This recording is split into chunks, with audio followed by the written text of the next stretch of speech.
Please put your hands together for our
Ministers of State, parliamentary candidates, the beautiful youth of Ghana,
yet here we are, just weeks away from one of the most remarkable comebacks in Ghanaian electoral history. For those familiar with Bill Clinton's story, Dr. Bawumia is now the comeback kid of Ghanaian politics. With his fresh ideas, bold solutions, message of hope, and the crowning achievements of the Nana Bawumia administration, Ghanaians are once again resolved that on December 7th, we will march to protect our gains and propel our nation to the next level. After 7 years in office, no government has stuck to its core mandates like the present one has. Despite the many global challenges we have been plagued with, we have delivered nearly all significant campaign promises to Ghanaians. Though the NDC may not want to hear it, over 5 million children have received free senior high school education thanks to the visionary leadership of the Nana Bawumia-led administration. We have laid the primary building blocks needed to transform our economy from an analog structure to a digital one, as demonstrated by our digital initiatives championed by the Vice President. For Dr. Bawumia, economic development is at the heart of his agenda. While economic development lacks a universally agreed definition, I define it as a process of economic growth based on expanding an economy's productive capabilities, its ability to organize, and more importantly, transform its production activities. Real productivity is measured by how much people must put in to produce a given output. Knowing this, it is easy to see how Dr. Bawumia's digitalization efforts are geared towards economic transformation that will make Ghana globally competitive. How does he plan to do this? By respecting the Ghanaian people and delivering his message without insults, running an issues-based campaign that is genuinely unprecedented. We may have our differences, But every well-intentioned Ghanaian agrees that we do not need to see presidential candidates resorting to insults to make a point. Instead, we believe in the idea that let 100 flowers bloom and 100 schools of thought contend for Ghanaians who make a well-informed choice about the kind of president we want out of this contest. Ladies and gentlemen, for our Gen Zs at home, as we enter our voting booths, we will make a choice. We'll decide between those who oppose free SHS and Dr. Bawumia, who championed it. We'll decide between those who froze employment and Dr. Bawumia, who helped create millions of jobs. The youth especially will have to decide if we want to join global digital revolution and compete on the international stage with its plan to train 200 youths in digital skills in its first 4 years, 1 million youths in digital skills in the next 4 years, or collect a cocoa boom in Kokon Kitinkiti. We will choose a Ghana stuck in the past with Dumso, or one that is racing toward the future. We will need to decide if a man who insults any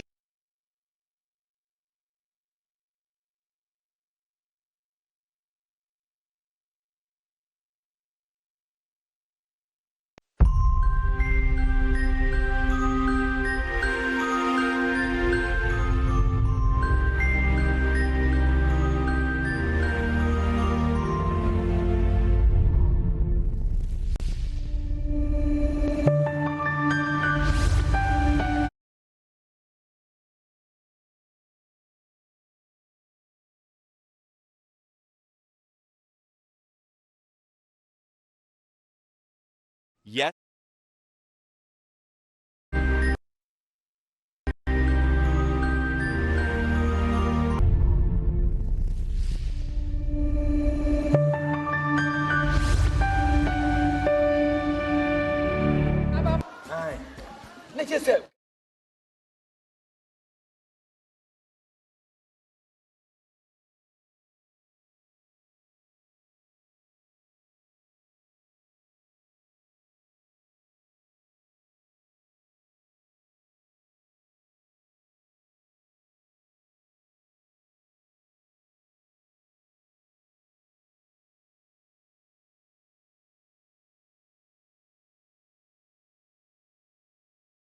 Apprentices from the May see on the 7th.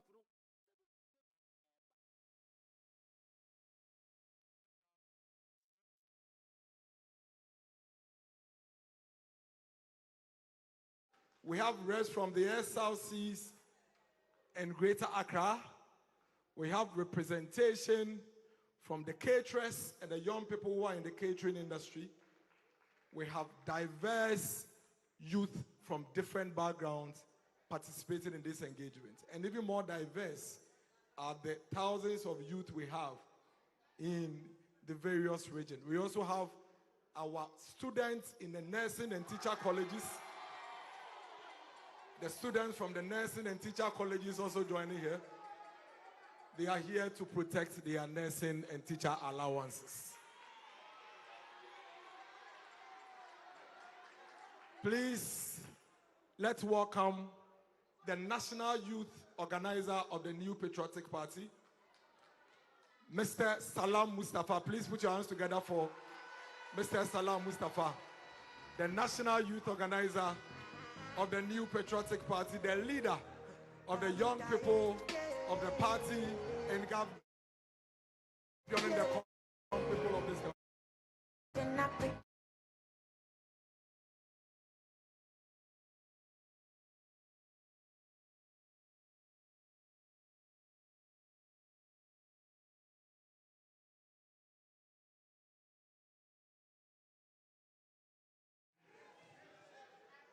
And Choboy. Good evening, young men and women. And from across the world, and from the north to south, east to west, wherever you are watching us from, I say good evening to you all. It is with absolute delight that I stand here this evening as the national youth leader for the biggest party in Africa, the New Patriotic Party, proudly.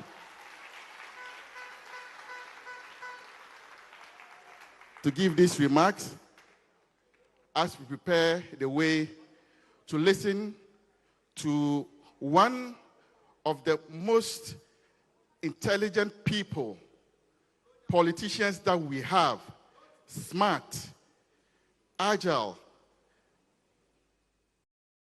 caring, truthful, straightforward, credible, and by the grace of God, the incoming president of the Republic of Ghana.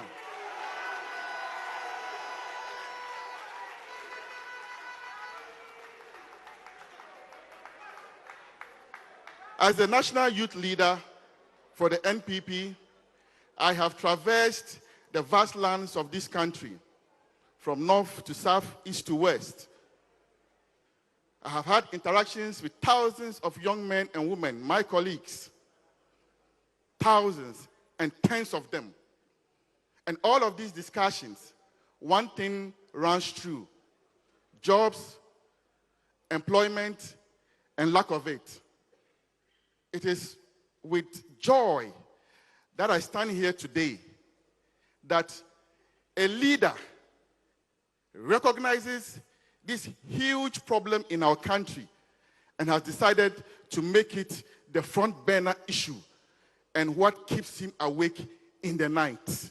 This shows that this is one true leader who will transform the lives of the young people of this great nation.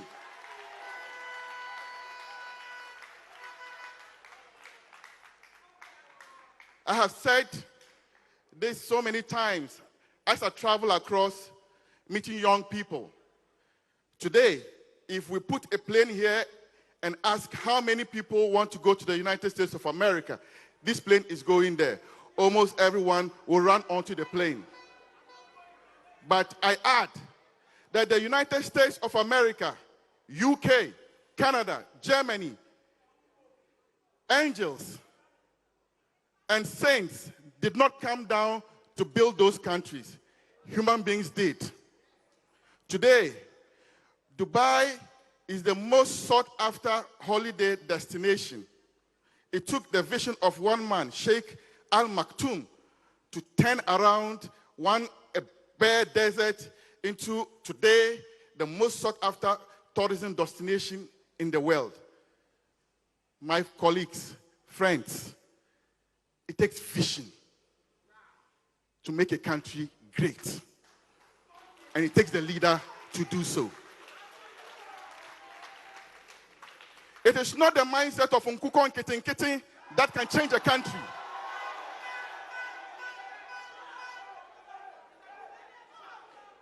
But bold solutions that traverse time and addresses problems.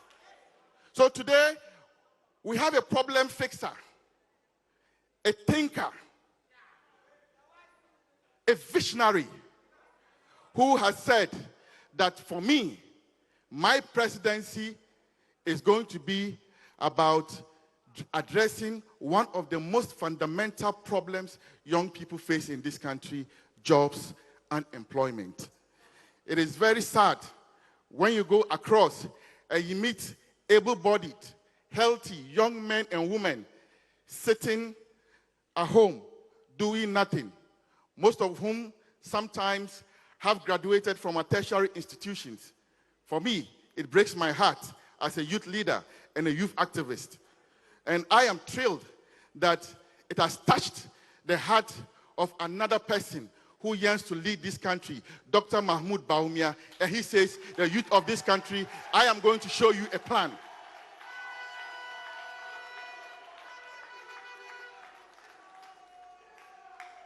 He says, I am going to show you a plan.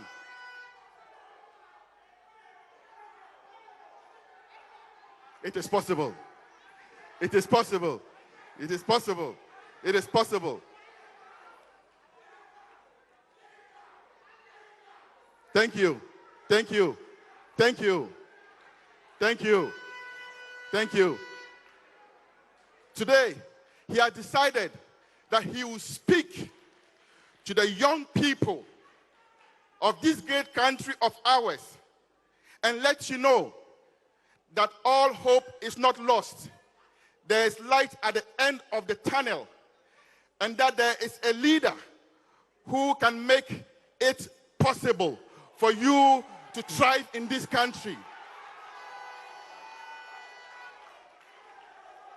Therefore, I want to entreat you from wherever you are watching from the Upper East, Upper West, Ashanti, Western, Northeast, Greater Accra, wherever you are. Let's listen to this great leader of ours. And let's go home believing that indeed it can take the vision of one man to have the youth of this country become some of the most competitive youth across the face of the universe. And indeed, it is possible.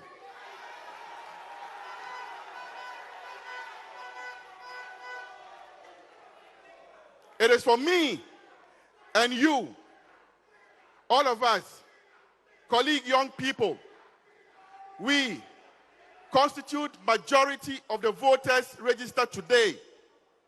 Therefore, it reasons that the next president of Ghana is going to emanate from the youth. What kind of leader are we going to elect to lead us and solve the problems that plague us? This is a decision that you and I would have to take. And I can assure all of you that number one, it is.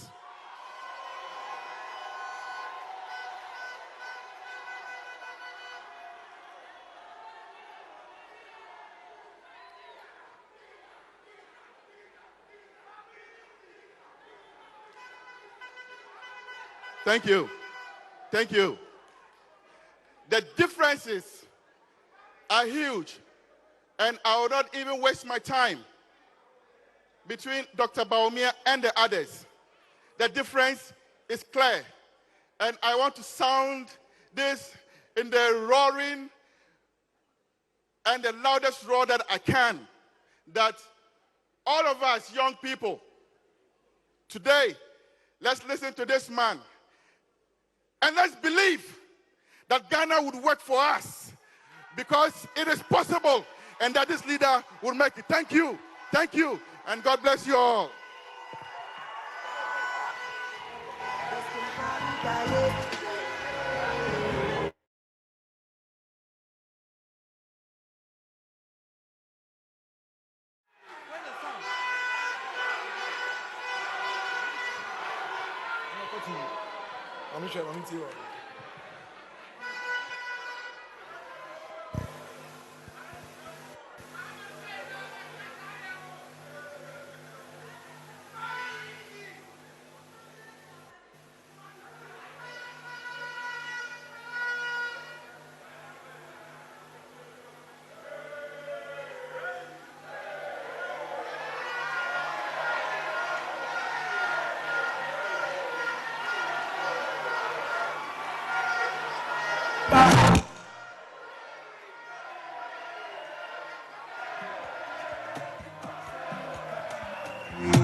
Has created over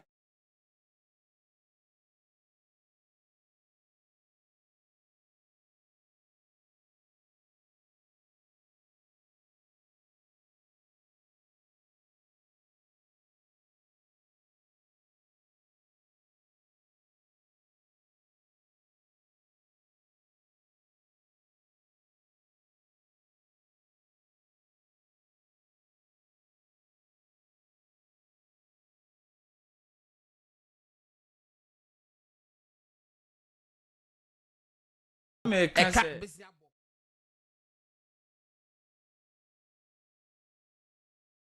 questions, they are very disappointing. The man is disappointing. He says, "Oh yeah, Obia oh ye economy no obi obeka cho say enko ahochiri bia no obo yakwa ahochiri na sa ahochiri na yakwa wure mu no. No, but are you attempting all 5 questions or me can bo me ni nyina 5 questions nya me yansa ni nyina within 10 minutes metimi okay it is exam na me ye omu me ye ni do na me gi paper me dem me catch you 85 questions who said that guy say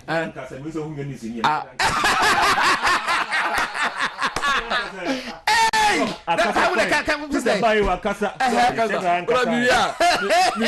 Bibia Columbus was America and there's also the now kind no it's so good say a man for you if he say na ebrebi atwam no me ka say na makotena baby na me makotena new site bi na me te say dodo road ho baby akromfo timi ko almost 3 days na omaje ho yi na maji kwa na boso and na won te something Indiano cause Sakasala can you statement of the day. Why? Yo, the Americans say you John the man the 5 questions no. Chesen the economic team. Omunye serious. Omom such questions no. Omunye serious thing. And you can say the amamono ma omo. Now all can say inflation could do 54%. Now you Bawumia emra me yano. Obi a wotie mi bia enkyere eno ne the first question. At then inflation, I could do 54. Sorry, I know your dollar or the dollar in the decay, but my inflation, that's another third question. My menka, I mean, the third question was say then inflation could do 54% in the year 2022. Me ye era John Dramani Mama no say, also make a Ghana for Dintina John at the Kunku about 2 inflation 40.5 or Tesuko 18.1 Obekono.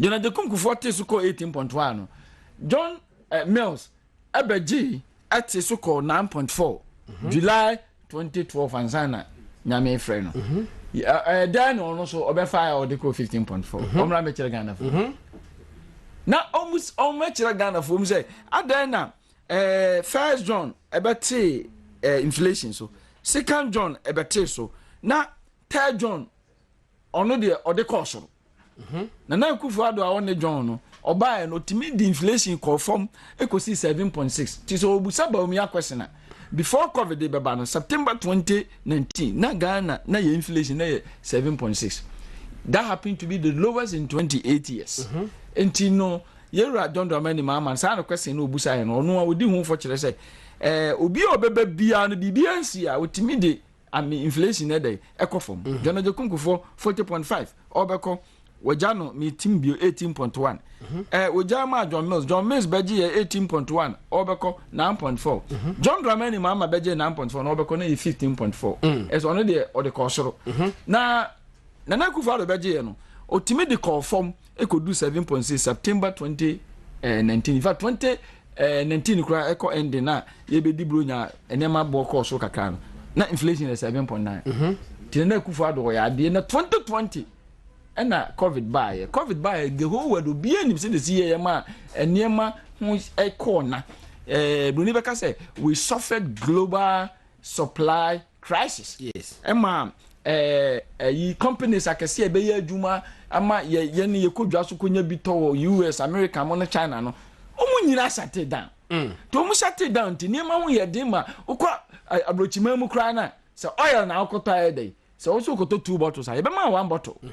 Na ye sek I'm almost rushing and near man sign that said in previous and I can say to we no to now at the same time no and Putin didn't some back on the year 2020 the year 2022 a man energy cost a cost energy offer manufacturing companies now cost of production one significant year energy cost of energy Europe a cost. Energy is in your cost purchase or produce BBR. Sad day. Because the cost of production the cost decide the boy day and ever cost. Yeah. It is so far on Membia Italy, UK, Germany, France. Now we share a near master and near my body 2020 and now 2015. Say near my body. This is the Edra. And so than Democrat. Indeed, Germany experienced the highest inflation in 70 years. Obi awotiem bia onkanche yira John Dramani Mahama. 70 years. UK experienced the highest inflation in 40 years. US experienced the highest inflation in 40 years. E hoso na ye ekokotoba. Etina opa che say Yewura John Yewura Bawumia one ye head of economic management team tino. Say odi Ghana ni am importers na so odi omachi na omu koto ade no US anu aka na me ye Bawumia o enti mo nte so ma no na obetimi ayesa na anasan kan na onu Yewura John Dramani mama on di so anka na obetimi ayesa again ye Ghana akwa de man e mabo kokos no na nyese bi enema ni bi ni sometimes enema bo timi ye dene enam se enema no ho ayena. But this time around no aduane na wo pa bayere na wo po banchi na wo po aburu bibia bu eso na bo no kwa na ekoso di entra eye energy ni say ansa na nsansam no beba no a bar of petrol oil refined oil on the global market it was hovering around $72. In the mid of the crisis no it went up all the way to $121. E kodru sa no na say petrol isa na mo frɛ no petrol bo ayedene enti petrol no so no omo koto petrol no ba e fa mu BDC no mo ba mu de abema de OMCs ti say Goil ni Total na ne yakoto na ono wakwa mo no ne yakoto na bo de na Yewura John Dramani mama na Bawumia de na nkonye ti na say Bawumia ko na okoka kire mo say munya de abaga na ne de monte so aye it wouldn't have been possible enti Yewura John Dramani mama yesre no sa kwasi we no amamehu say we very weak na wotimi abusa wanya akokoduro abusa inflation kwasena say de na kodu 54 na wonim say amama na yenu omu di dwa ye kokotone e maba no omu no ebi asofa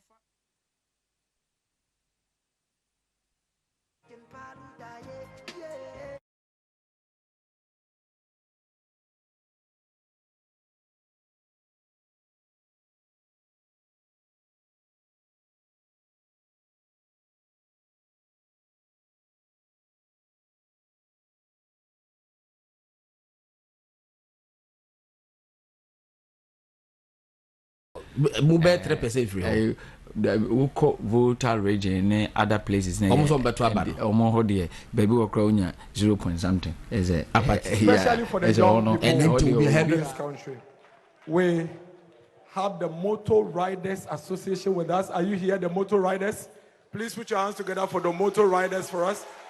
The Motor Riders Association are here with us. We have the young assembly members in Greater Accra. The assembly members who are young assembly members, put your hands together for the young assembly members in Greater Accra. Thank you.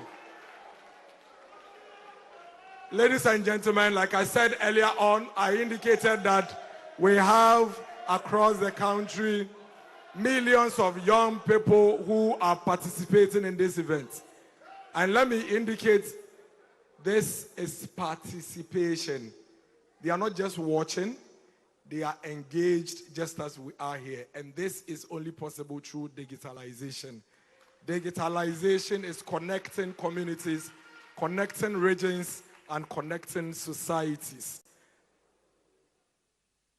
We are about to hear what is at stake for us in terms of job creation going into the future of Ghana. Now, I would crave your indulgence to ensure that whilst we listen to the Vice President, we have utmost concentration as we listen to him.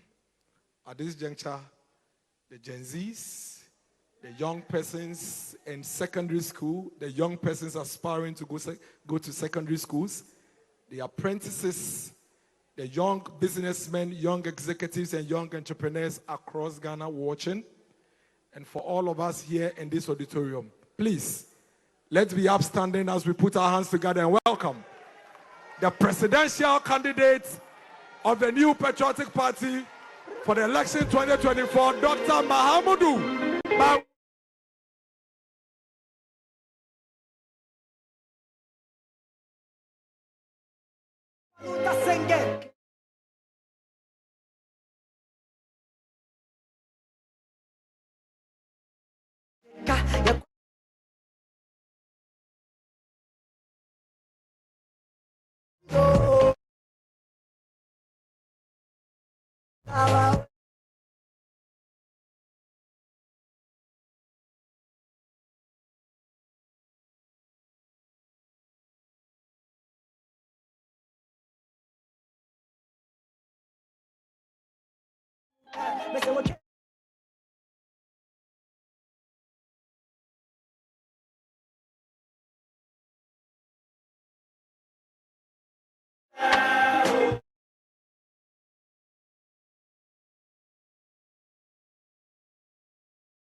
Thank you, thank you, thank you, thank you, thank you, thank you. Thank you very much. Please put your hands together for yourselves. Thank you. Thank you. Thank you very, very much.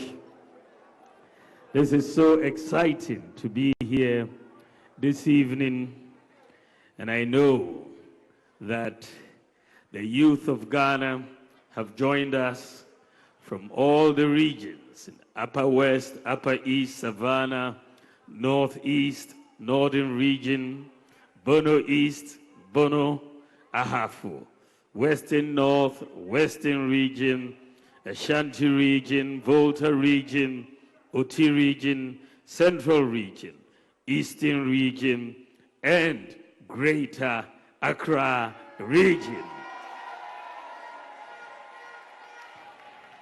Thank you all for making the time, and I greet all of you. I wish you a very good evening. Fellow ladies and gentlemen, youth of this country, tomorrow will be exactly 12 months to the day I was elected by a clear majority of the New Patriotic Party to lead the party as its presidential candidate for the 2024 elections. 34 days from today, you, the millions of young people of Ghana, will form the majority among the 18.7 million voters who are expected to cast their ballots. Your task is to perform two simple but extremely important duties. One, choose a parliamentary candidate to represent your constituency in the 9th Parliament. Secondly, you will be choosing the next president whose responsibility is to provide for your present, to facilitate your future. From what I gathered in my interactions with you as I went around the country, I can sum up the priorities of the majority of you in 3 categories: education, skills, and jobs. Once you have an education and you acquire employable skills, what is left is to thrive in an economic environment which can generate a large and expansive pool of good jobs with good pay, whether as an entrepreneur, self-employed, or employee. In my conversation with you today, I will touch on all 3 and the business-friendly environment that my government, inshallah, will generate to make it all possible.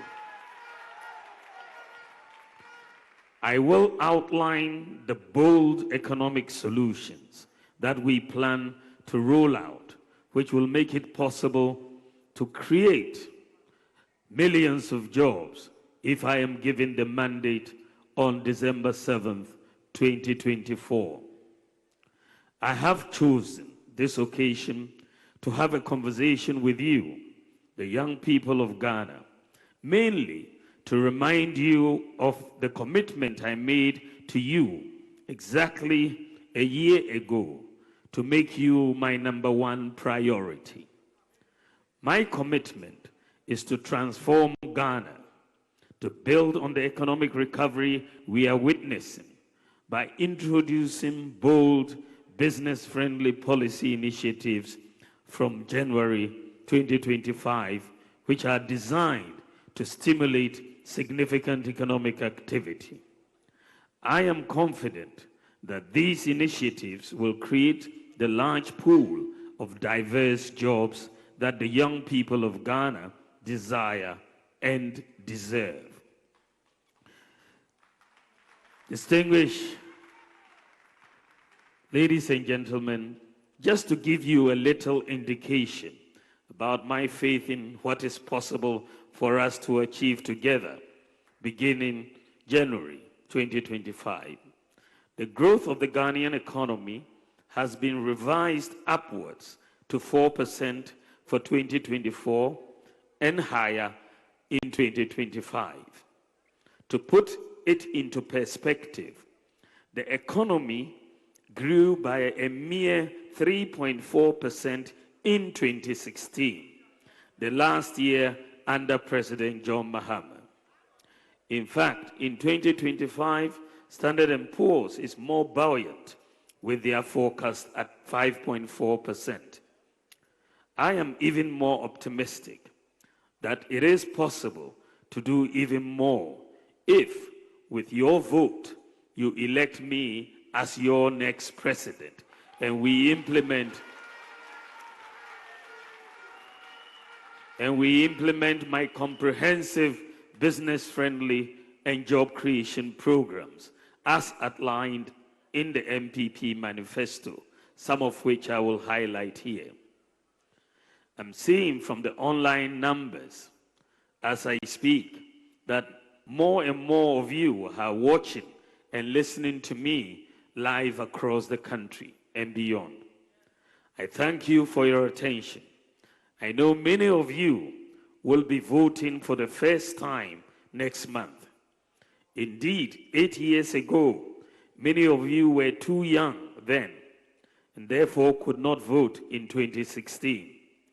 Perhaps too young to remember self-inflicted crisis and homegrown hardships that my opponent put the nation through at a time when the whole global economy was rather stable and growing. You may not remember much that Ghanaians endured unforgiving doomsday for well over 4 years. If we were lucky, the lights would come on some part of the day and off for a whole 24 hours the next day, and so on. Barbers and hairdressers worked to earn just enough, if they were lucky, to pay for diesel for the small generator they had borrowed. The situation led to severe low productivity across board. Factories could not stay open for months, let alone 24 hours. And several Ghanaians lost their jobs as a result of the bad leadership choices of my opponent. The banks were bleeding. Some senior high schools had to shut down because the government refused to pay their feeding grant for 2 years. In 2016, just a few years after we became an oil-producing country, Ghana's economy, to the shock of the world, suffered its lowest growth rate for more than a generation. The situation was so bad for young people that a new group was formed with impressive membership nationwide. The name of that group was Unemployed Graduates Association. Coincidentally, the president then is the same man who is my opponent, or who would be my opponent on Saturday, December 7th. I know some of you may not be too eager to vote. I do not blame you if you have bought into the view that all politicians are the same and that your vote won't make any difference. But that is not so. I can tell you that your vote can make a big difference. I will tell you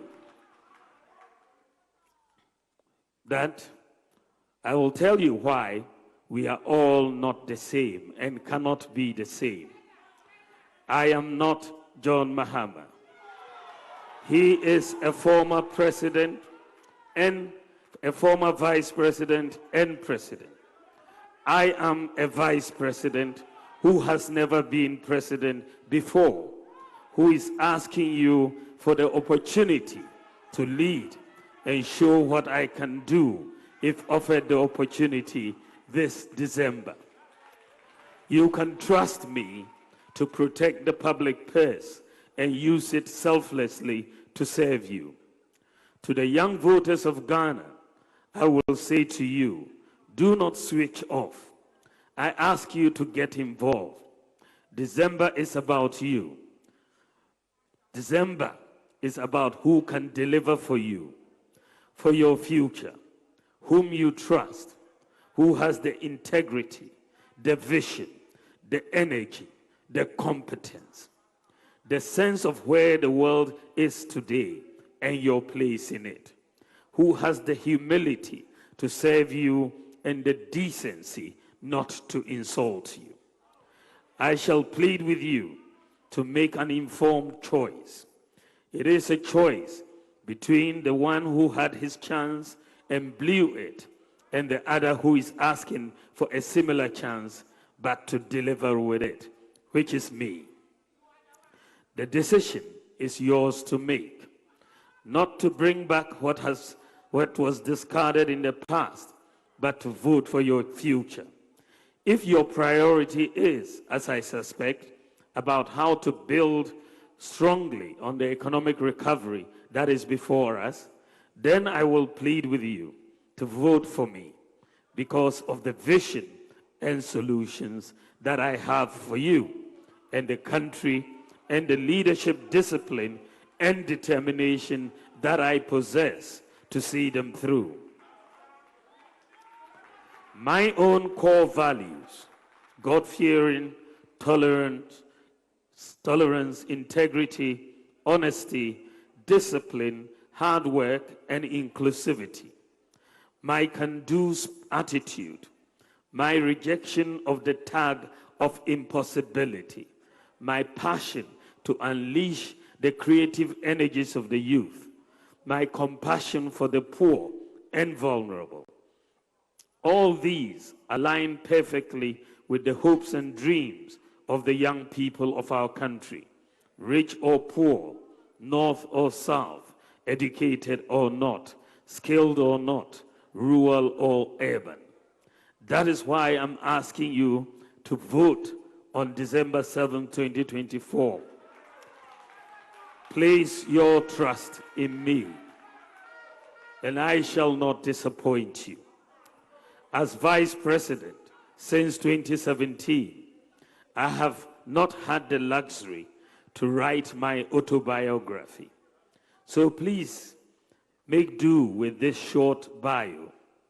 I was born in Tamale on October 7th, 1963, to Alhaji Mumuni Bawumia and Haji Mariama Bawumia. I attended Sakasaka Primary School in Tamale, Tamale Secondary School, Buckingham University in the UK for my first degree, Oxford University for my master's, and Simon Fraser in Canada for my PhD. I know what it's like to be unemployed. I have been a farm laborer before. I have been a taxi driver before. I have been a cleaner before. I've been a teacher, a technocrat, a banker, a running mate, a vice president, a father, and a husband.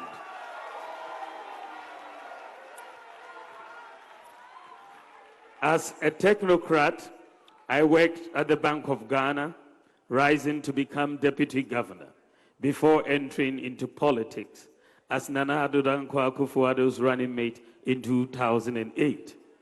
As vice president during the period that the world faced its worst global health pandemic in modern history and the worst cost of living crisis since the Great Depression of 1933, I believe I have gone inside the oven and come out baked and ready to take over and lead to solve.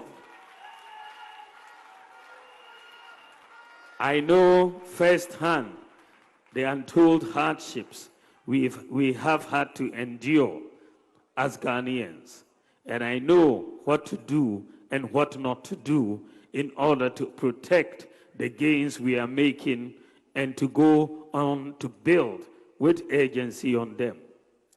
I opted for politics because I knew and even believe now more than ever that politics is a powerful tool for a greater good, but only if in the hands of a leader who means well, knows how, and has what it takes to make a difference. I know I have the character, the experience, the vision, and the policies to address the concerns of the young people, and it is for this reason that I've asked to have this conversation with you today. Over this year alone, through my Youth Connect and other fora across the country, I have engaged with you, the youth, and listened to your fears, concerns, and aspirations. And I have been inspired by the ingenuity and can-do spirit of the Ghanaian youth.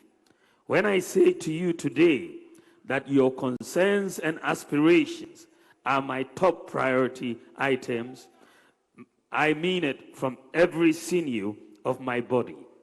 Indeed, I have been consistent right from the onset in making the destiny of the youth of Ghana my utmost priority.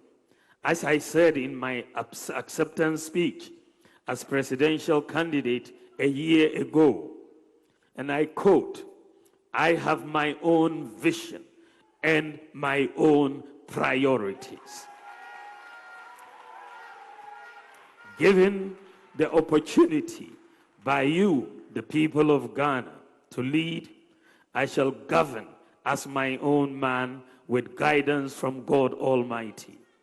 My vision is to build an inclusive, food self-sufficient, job-generating, data-driven, and systems-based nation that will fully participate in the global digital revolution to solve our problems, and also usher in a golden age of benefits from our natural resources.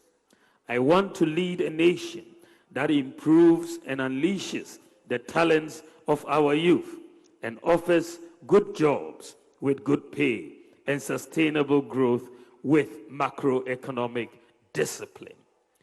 As presidential candidate of the New Patriotic Party, this is my commitment to the youth of Ghana. The talent of our youth in various sectors, such as information technology, robotics, entrepreneurship, creative arts, sports, and so on, is just amazing. When we bring the talents of the youth together, we will surely build a mighty nation.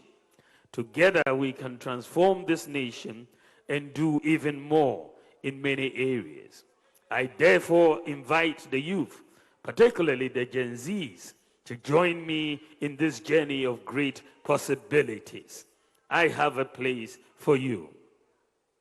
Ladies and gentlemen, true to my quest for inclusivity, I want to ensure that the specific needs of young people are sufficiently addressed by my government, if given the mandate, because I see that as vital if we are serious about making a difference in the long term. If you elect me as your next president, I promise to involve you, the young people of Ghana, in the formal political processes. Your voices to be heard and your ideas drafted into formulating policies of government. My goal is to lead a government that makes our young people a positive force for change that they themselves seek and our nation desires, which I know is necessary for the peace and integrity of our democracy. Ladies and gentlemen, our job creation plans. The government, recognizing and understanding that there are conditions that create sustainable and decent jobs, has implemented numerous policies to this effect. And in the first case, when we came in, we were clear in our view that we should create and expand educational opportunities for everybody. The free SHS policy, with about 5.7 million beneficiaries, is one of the critical policies to lay the foundation for decent and sustainable jobs in the future. Expansion of second cycle education with the free SHS policy enhances the skills of all beneficiaries who some hitherto might have fallen off the educational ladder due to financial challenges. Technical and vocational educational training, TVET, has not been left out. There is a need to train Ghana's labor force with the right skills needed to drive industrialization. And this is why we have made TVET free, just like senior high school. The Akufo-Addo-led administration in the last 8 years has undertaken massive investment in TVET. In fact, I believe that this is the largest investment in TVET by any government since independence, including science, technology, engineering, and mathematics, STEM.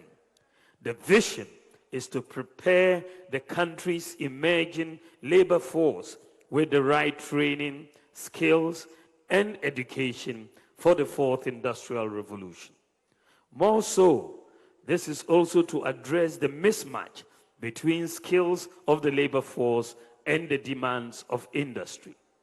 My government will build on this by expanding educational opportunities for all.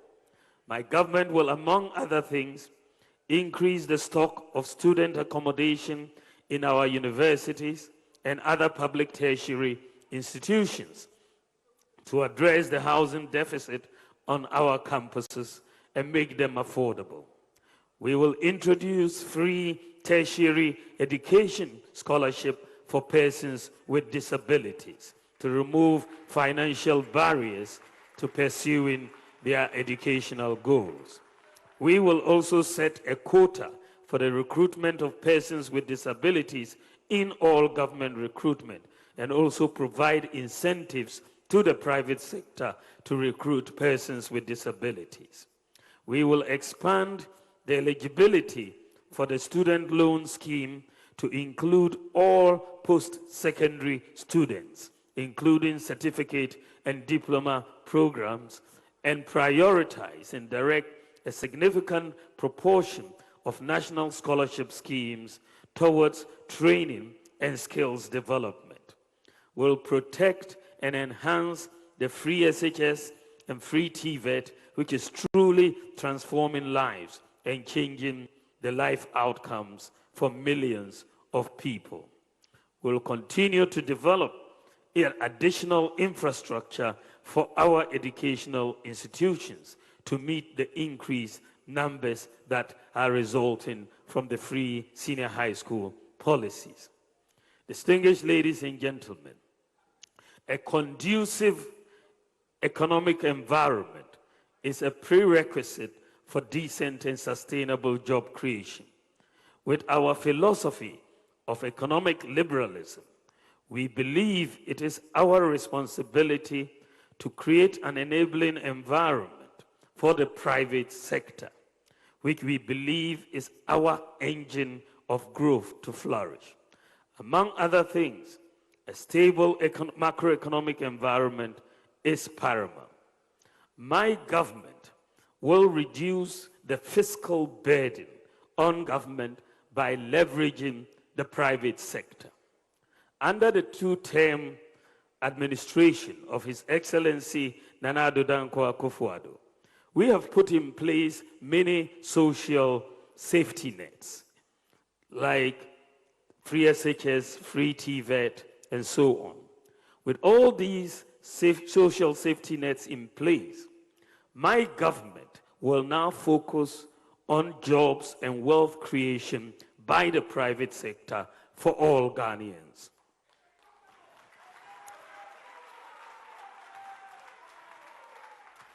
My administration will incentivize the private sector to complement government in the provision of many infrastructure and other services to reduce government expenditure and improve maintenance. We are going to do something that has not really been done in Ghana before. We are going to move to engage the private sector to build roads, schools, hostels, houses for government, and to rent or lease to own. The demand for roads construction is massive, and this has historically placed a huge burden on the budget. I believe that the private sector should finance the construction and maintenance of roads through PPP concession arrangements. Also, government will move towards leasing rather than purchasing vehicles, printing equipment, and so on. The private sector will have the responsibility for maintaining the equipment. With this approach, the budget can save very significant outright cash expenditure annually from various items across ministries, departments, and agencies. So with this solution, and this is why I'm saying we haven't done this before, if you need to buy 700 buses for schools, there's no point in government trying to fork out all the money to go and buy 700 buses. We will say to the private sector, government needs 700 buses for our schools. The private sector will then lease government 700 buses, and then we will pay over time. We don't have to expend all the cash at once. So every school will get a bus. We need hostels or dormitories. We don't have to build them. The private sector can build them, and we will pay the rent over time. So they will save a lot of money. You need to buy, vehicles for government officials. You don't need to look for cash to pay for all of them. You ask for a lease and do so. Roads and so on. So this is the thinking behind this policy. And I am going to the move to include the private sector in the provision of many services will therefore create fiscal space. And we are proposing in the first 4 years, we're going to move immediately 3% of GDP of government expenditure to the private sector. 3% of GDP comes up to about 30 billion Ghana cedis. And we are moving that to the private sector. This is jobs. This is jobs for the people. The private sector has an incentive because the private sector knows the government is going to rent this building. If I build it, they will build it quickly and they will rent it and we will pay. So you will not have many uncompleted projects around the country because the private sector has an interest in completing all of these projects, whether it's hospitals, whether it's schools, whether it's roads, because they know they will be paid and their banks know they will be paid and the pressure on government will be much less. This represents a major paradigm shift. And this is why I say it has not been done before. We are going to do something very new structurally in our budget. We are also going to make sure that we continue the infrastructure program that we are engaged in many projects. We will complete all the Agenda 111 hospitals. Some will be completed this year. Most will be completed next year. But a good thing is that we will be able to recruit about 70,000 to 72,000 health personnel in the Agenda 111 hospitals. We have focused a lot on roads, and we have not yet finished, but we focused a lot on roads in our last 8 years. You've seen that we've done probably 3 to 4 times more roads than the previous government has done. We focused a lot on roads, but my focus, in addition to roads, by the grace of God, when I am president, I want to focus on railway. Railways are going to be very transformational for this country. We have to link our resources with the ports and other areas. So I'm going to focus on 2 major rail lines, the Eastern Line going to the north and the Western Line through Kumasi, Obuasi, and all of those areas to West Takoradi. So we are going to focus on the rail, and not just focus on the rail. I was having a discussion with the dean of the railway school at UMAT in Takoradi the other day, and I said to him, why do we have to import so much to do rail? Because Ghana had been seeing railways since the 1920s. And I want to challenge you that all the key materials, the blocks, that you use, the steel and all of that, let's manufacture all of them in Ghana. Let's manufacture all the materials here in Ghana. Let's not import them.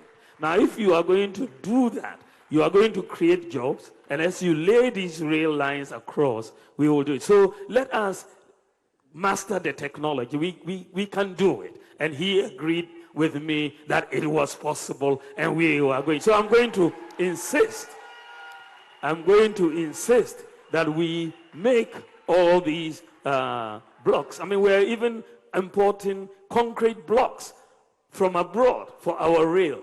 Concrete blocks, so we have to stop that. We are going to use local materials, which we have the resources to make the steel for the rail lines and create the jobs for our people. So I'm going to focus, because for this country to transform, we need rail. We need rail to explore our bauxite deposits, our iron and steel deposits, and all of that. So I'm going to focus in my presidency in making sure these 2 lines, the Eastern and the Western, come into being for Ghana to prosper and for us to create jobs. You will also see that in addition to this, government is commissioned the petroleum hub in Jomoro, the Izima area. And this is a major project. It's a $60 billion project. And the portal has been opened, and we are going to be able to see all the estimates come up with around 780,000 jobs for the petroleum hub. 780,000. The petroleum hub, as at now, has opened the portal for recruitment and for training already, even before the actual work starts on the ground. So they've opened the portal for the recruitment, but this is going to be a major transformational policy, the petroleum hub, which will come, we are going to support. As president, I'm going to move very, very hard for it to come into being. But we are looking at 780,000 jobs with the petroleum hub as we speak. So we have also infrastructure coming up. We've just signed an agreement for a concessional loan with South Korea. The president reached that agreement. It will mature by the grace of God and begin when I am president. $2 billion of infrastructure. And we are going to be building many pieces of infrastructure across the country. We've put together the list of projects that we are going to construct with this, and it's going to create a lot of jobs with this $2 billion investment.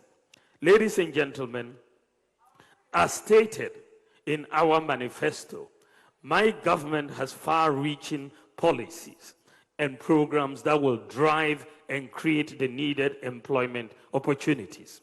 We will support the growth of businesses by the following policies, because we are a private sector. This is going to be a private sector government in a sense, because we are going to lift up businesses in the country and make them grow and prosper.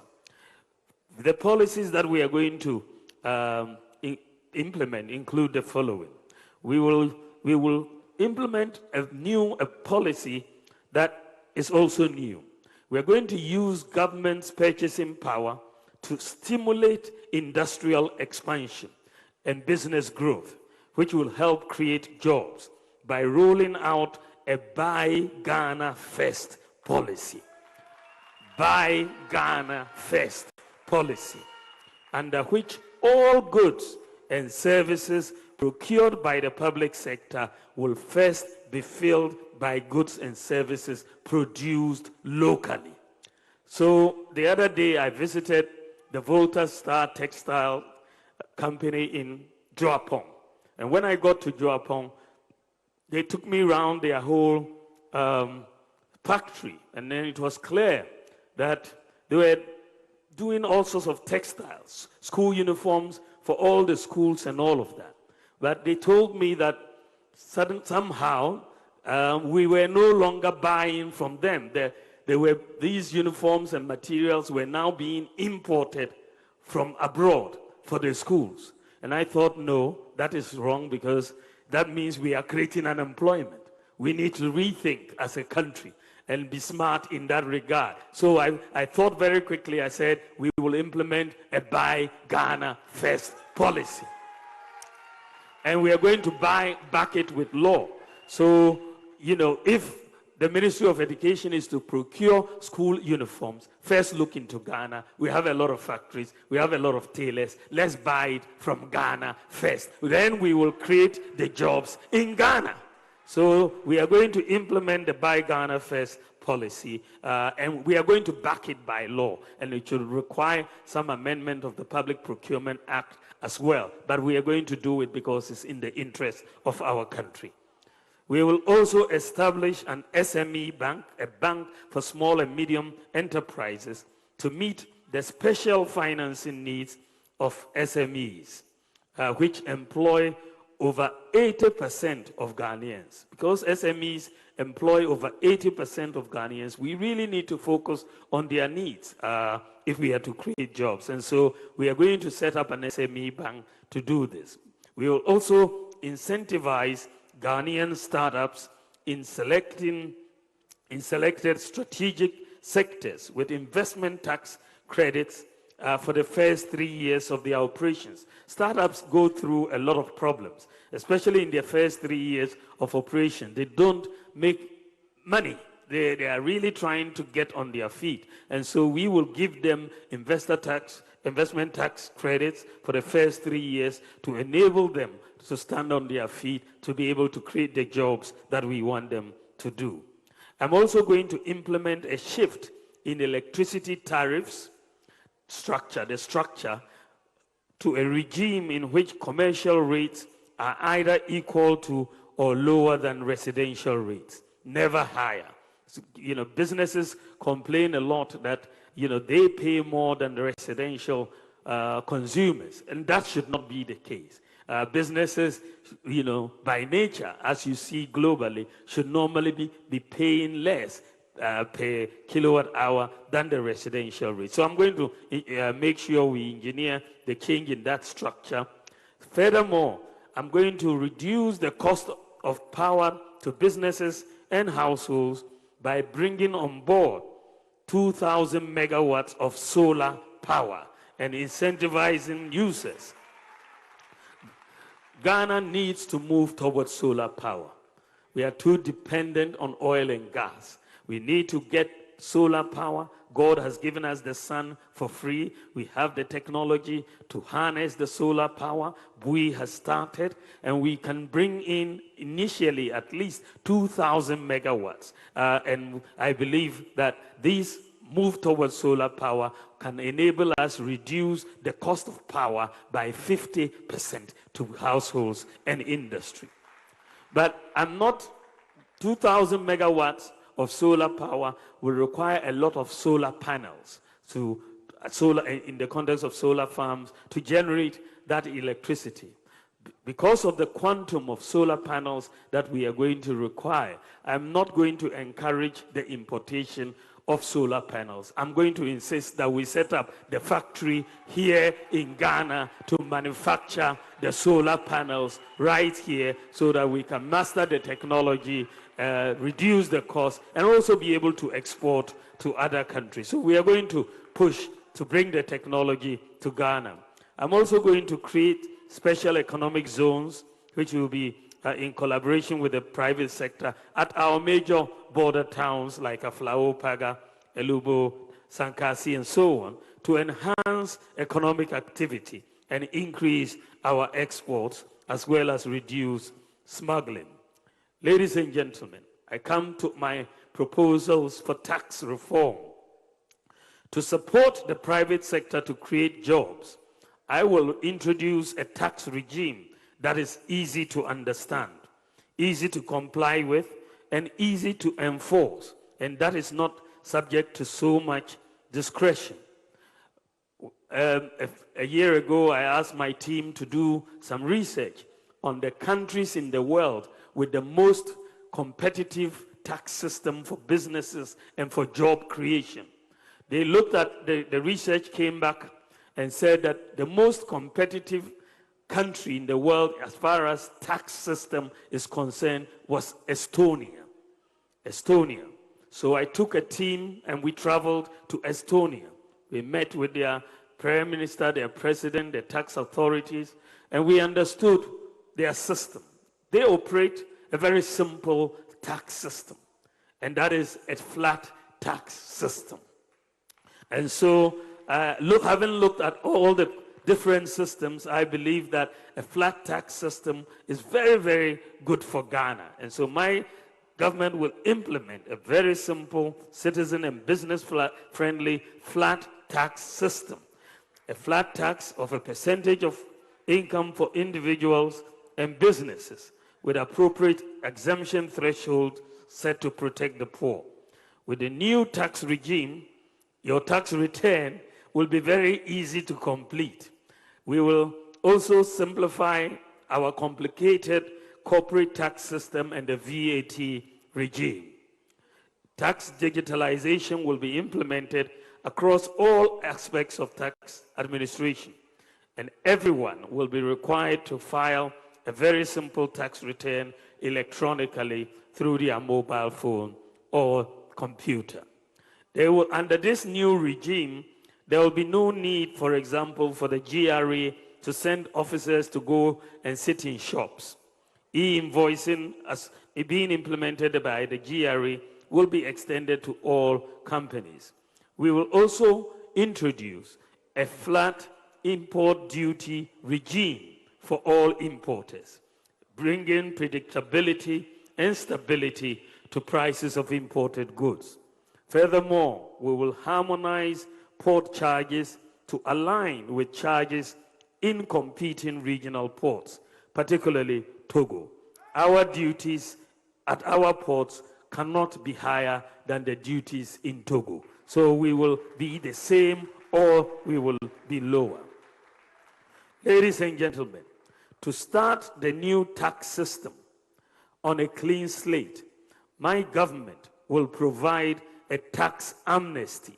That is a complete exemption from the payment of taxes for a specified period and the waiving of interest and penalties up to a certain year to individuals and businesses for failures to file taxes in previous years, so that everyone will start afresh. So a tax amnesty is coming for our businesses. Ladies and gentlemen, I want a Ghana where we can sustain food security and create jobs through the application of technology and irrigation to commercial large-scale farming. I will prioritize irrigation. For that matter, the Pualugu Dam, I will prioritize its construction by using private sector financing to crowd in grant financing. We'll also work with the private sector to create agricultural enclaves in each region based on its comparative advantage, with processing facilities in the food processing facilities in the enclaves. We'll invest in research and development of digital and AI technologies aimed at improving production, reducing post-harvest losses, and packaging agricultural produce for freshness, longer shelf life, as well as farming under arid conditions as well. We will also redirect the Agri Development Bank to expand its financing and guarantee lines through the SME Bank to support entities engaged in manufacturing of value-added agricultural products which are consumed in large quantities. I will also establish district agri-mechanization centers in all farming districts in collaboration with the private sector. Just as we have done for the road sector and given every district, equipment for road construction, we are also going to give every district equipment for farmers in that district who will need those equipment. Ladies and gentlemen, under a housing for all policy, I will also have a major focus on the provision of public housing in the same manner that Singapore did. We will partner with the private sector to build large housing estates without the government having to borrow or spend. The housing market holds the key to millions of jobs. Architects, masons, electricians, plumbers, roofers, and so on. Unfortunately, however, our housing market is very, very feeble and relatively undeveloped. The mortgage market in the United States, for example, is some 12.5 trillion US dollars. That in the UK is about 250 billion US dollars. But in Ghana, our mortgage market is about 250 million US dollars. My government will unleash the job potential of our housing market by completing the ongoing digitalization at the Lands Commission. Title to land should be easy to establish online without reliance on land guards. Chiefs who hold stool land will be allowed to register stool lands without initially paying a fee. Many of them are not able to register their large tracts of land because there are fees associated with the registration. And so they don't do so, and then you have a lot of land disputes coming up. We are going to allow all the chiefs to register all their lands free initially. When they sell, then we can get our fee at the time they sell. With this, once we digitalize the land registry and title, banks and other lenders will be able to establish title to different properties easily and provide mortgage lending accordingly. Furthermore, my government will ensure that a variety of accommodation types are available to meet different pockets and needs, such as social housing and affordable housing. Ladies and gentlemen, as president, my government will usher Ghana into a golden age for the maximization of the benefits from our natural resources, like gold, lithium, bauxite, and so on, to create more jobs. The key to doing this is value addition and Ghanaian participation. We need a new paradigm in natural resource contracts.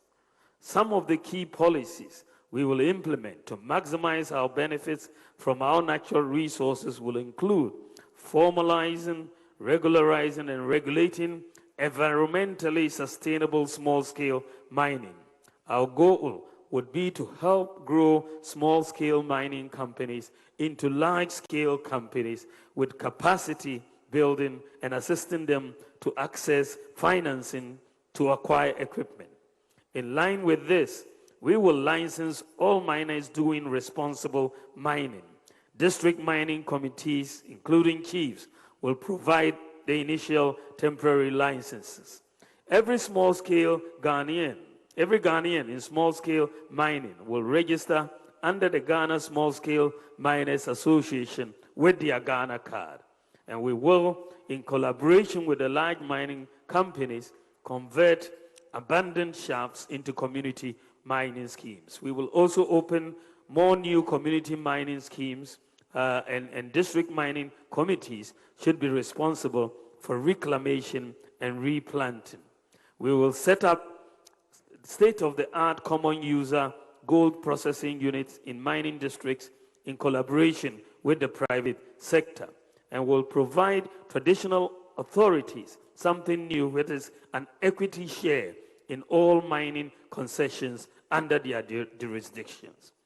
My government will also conduct an audit of all concessions with various licenses and new applications.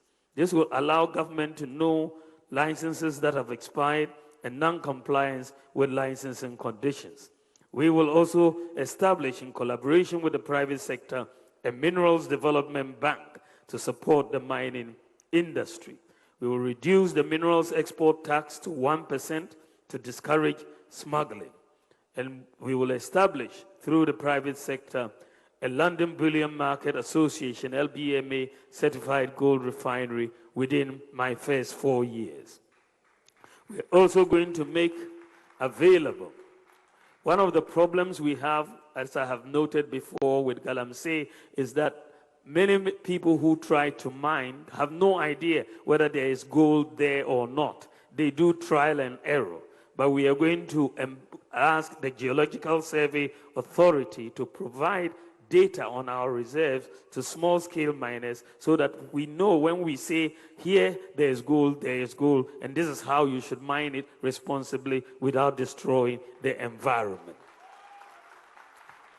We'll scale up the use of mercury-free gold catcher machine technology, which is less damaging to our environment. Distinguished ladies and gentlemen, many people, I now come to the digital economy. Many people, including my opponent, do not understand the link between digitalization and the economy. Today, we are in the fourth industrial revolution. The world economy, the global economy, is moving into a digital economy.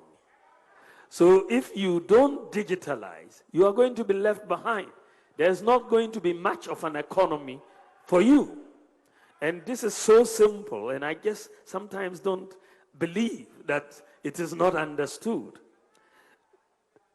Recently, I think this was last week, I launched the Go Ride app for our local taxi drivers who were being taken out of business by Uber and Yango and Bolt and so on, because they did not have the ability to also digitalize their operations. So we've helped the local taxi drivers to create a domestic app, which is Go Ride. And you know, once we said we were going to do that, people said, but what has this got to do with the economy? You're creating an app. But you don't understand, because Uber, one app, is worth $163 billion. That company, Uber. Ghana, the whole Ghana economy is 75 billion. One app from Uber is 163 billion. Ghana's total economy is 75 billion. So Uber is more than twice Ghana's economy. So it's very important. Today's world, Apple Apple, the company that makes apps that we are all using on our iPhones, is worth $3.5 trillion. $3.5 trillion. That is 46 times the economy of Ghana. One company. Microsoft is 40 times the economy of Ghana. So if you don't understand that digitalization is the future, then you'll be stuck in the past. Then the rest of the world will go and leave you. I believe that Ghana needs a leader that can think about the future and that doesn't want to get stuck in the past. And so when we came into government, we started putting all the pillars that will be necessary for our digital economy in place. And people didn't understand that. We've done the Ghana card, done the digital address, we've done mobile money, interoperability, and so on. And we are one of the fastest digitalizing countries in Africa right now. I want to build a Ghana where we leverage technology, data, and systems for inclusive economic growth. Because if you don't have technology, data, and systems, then the poor are left out of the system. You have to know somebody. But when you have systems, you can pick up your mobile phone and renew your national health insurance without knowing anybody. You don't need to pay any bribe. You can apply for anything and receive it just on your mobile phone.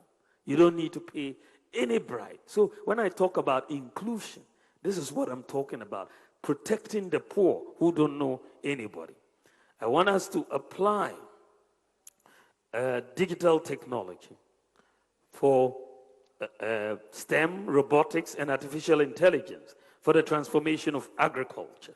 Agriculture is an area where it's all technology. If we continue the way we are doing, without science and technology being brought to bear on agriculture, our yields will not really go up as we require.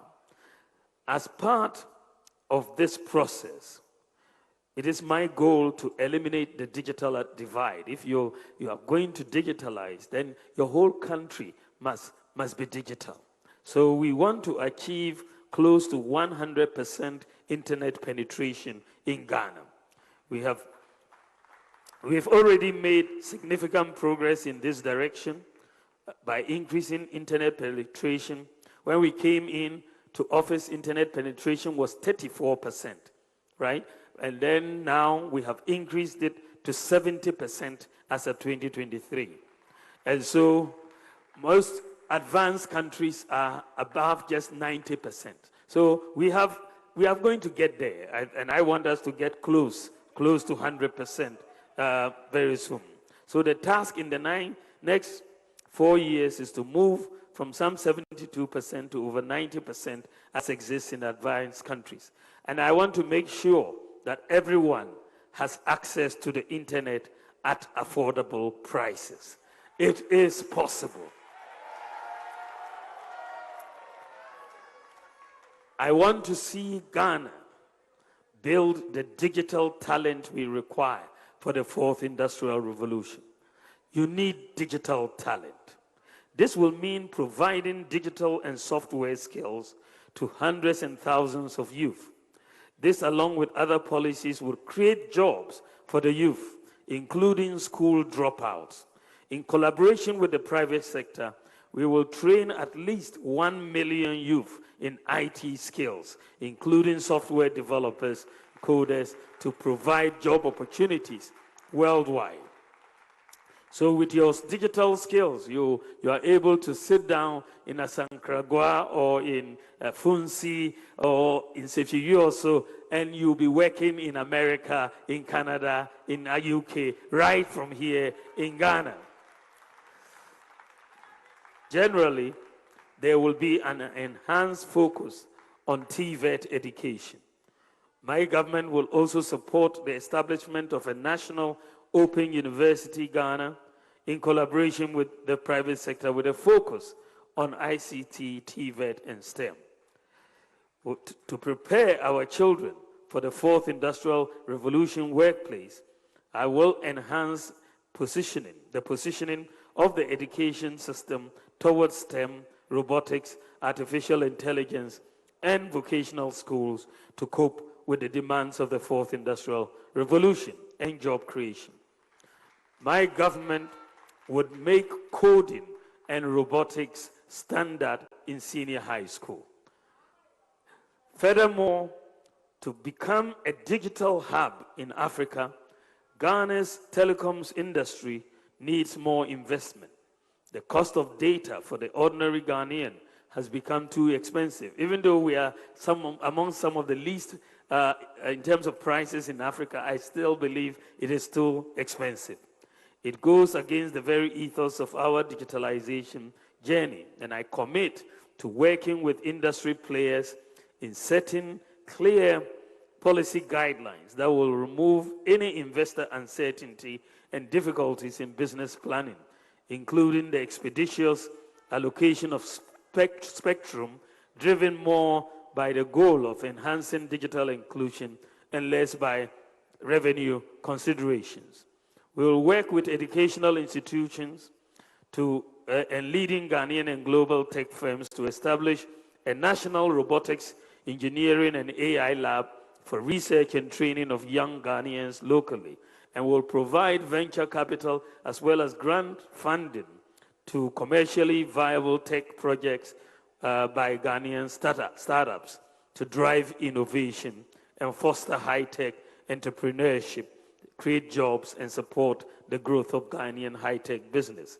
We'll also establish, and this we have already gotten commitment from the central bank, we will establish a fintech fund with a seed capital of $100 million to attract additional private sector funding to support Ghanaian startups, developing payments and financial services solutions, especially focused on region-wide and exportable solutions. One of the things that we have insisted on right from the beginning, and what we are going to continue to do, is to make sure that our tech development is driven by local Ghanaian companies. That is what we have done. If you look at our tech development, whether it's the Ghana card, whether it's the digital address, whether it's the mobile money interoperability, Ghana.gov, e-pharmacy, and so on, we have driven our tech development by local companies, and recently Go Ride and so on. And that helps our job creation locally rather than bringing it from outside. So we are going to continue to do this. I will also be abolishing, eliminating import duties on mobile phones until manufacturing capacity is established in Ghana so that we can put smartphones and other phones in the hands of the Ghanaian public at affordable rates. On this digital journey, I will also abolish the e-levy as we have already stated before. Ladies and gentlemen, I now come to a very important topic in terms of what we can do for job creation. Ladies and gentlemen, in advanced economies, workers are able to easily access credit to purchase basic items such as televisions, cars, mobile phones, and houses. They are able to do so because the credit system works, and it is supported by individualized credit scoring by credit rating agencies. In the advanced countries, people are able to obtain mobile phones for free under contract arrangements with phone companies, for example, based on their credit scores. But for people with impossibility mindsets, they don't understand these things. In Ghana, such a credit system is yet to take root broadly. And therefore, life is harder for workers. It is my goal to make it easier and cheaper to access credit by leveraging on our data and systems, such as the Ghana card, Ghana Post GPS, mobile money interoperability, the DVLA, GRA, bank accounts, and so on, to build an efficient credit system and mortgage market in Ghana, underpinned by individualized credit scoring and digitalization and land titling transfer. It is very, very important because without individualized credit scoring, which is broad-based, banks don't have enough information to lend to people. And so banks rather will lend to government and not lend to people.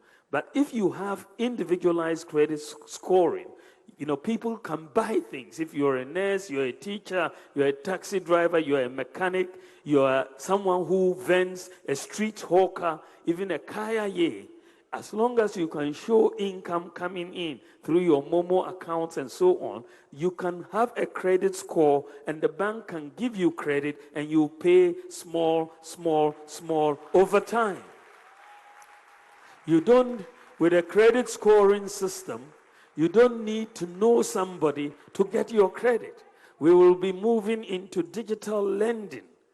Digital lending. You sit on your mobile phone and receive a credit to say, this is your loan, go and spend it. That is, you don't know anybody, but you have a credit score, and you'll be given the loan based on your credit score.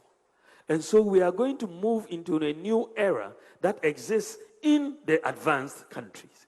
So you don't need to know somebody to get a loan from Maslow or this or that or that. No. The credit score then becomes your guarantor and the key to open the door to access credit. We're going to move Ghana into a new era. We started, putting things in place when we came into office. In the advanced countries, the individual credit scoring is based on 3 critical pillars. Number 1, everybody has an ID card or an ID number. Otherwise, you won't get credit. Number 2, everybody has a house address. If I give you a TV to pay on credit and you don't pay, I'll come to your house and pick it up, right? So everybody has a house address. And number 3, everybody has a bank account. So when we came into office, looking ahead, we decided to put these things in place. We've done the Ghana card, so everybody has an ID. We've done the digital address system, everybody has a digital address. And we've done mobile money interoperability, which means practically everybody has a bank account in Ghana. In fact, let me give you one statistic. Ghana is the only country in Africa that has 100% access to financial inclusion. The only country in the whole of Africa, 100% access. If you don't have because in Ghana, our Momo accounts work like bank accounts. They are interoperable with bank accounts. That is the big difference. And so if you don't have a mobile account, it's because you don't want one. But if you want one now, right sitting here, you'll be able to open one. It's that simple. And so we have elevated our financial inclusion. We are the country with 100% access to financial inclusion. So when we came into office, we put in these 3 pieces: Ghana card, digital address, mobile money interoperability. And this is now the foundation for credit scoring. So when we were talking digital, people could not relate it to the economy. They couldn't see what I was seeing. They said, why is this man focused on digital? It's not the economy. But the digital is going to give you money, right? So we've now put all these things in place. And I thought that we would be able to start the credit scoring system next year. But by the grace of God, we are going to start it this year before the end of this year. It is going to make life much easier for Ghanaians as we build our credit and then be able to access loans just like they do abroad. I'm told that the country in the whole of Africa that has an effective credit scoring system is South Africa. We also have systems in Mauritius, in Kenya, in Egypt, and so on, but they are not apparently as effective. But be that as it may, we will be joining the list of few countries in Africa with individualized credit scoring systems. And I will launch Ghana's credit scoring system on November the 7th. So just in a few days' time, Ghana will join what we were thinking only exists overseas. But this will change the game. This will change the game for Ghanaians and for the youth, because a lot of people just want a loan to start a business. You could get a loan, and this is why it's a very, very good policy. We are going to boost sports, the creative arts, and tourism through our e-visa policies to bring in visitors, very easy to obtain visas, a visa-free policy for African and Caribbean nationals. We're talking about working and bringing streaming services, streaming apps for digital content. We've already started with the music app, which the private sector is putting together. We want to establish a sports development fund to really help sports development in this country and to upgrade our pitches to meet international standards, also to continue with the AstroTurf construction across all the country. We have done more sports facilities than any government in this country. When we came into office, Ghana had only 3 AstroTurfs, the whole country. Today we have over 150 AstroTurfs and counting. I'm going to make sure, because for the issue of governance is very important in job creation.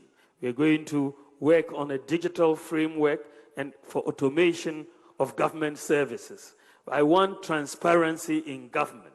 And so I want the whole of the public sector to go on a digital platform so that you will have complete transparency. And not only do we have a digital platform, it's going to be a platform which is blockchain backed. Blockchain backed means you have complete traceability of all actions that government is taking. You cannot take a decision and hide.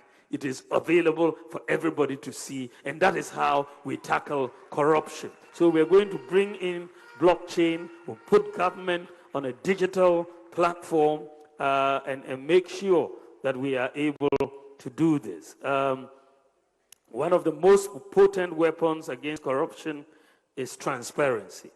And you see that a lot of corrupt activity is cash-based. And I want us to really move more in the area of electronic payments to be used in transactions as opposed to cash. So I would like to bring Ghana close to a cashless economy in the shortest possible time.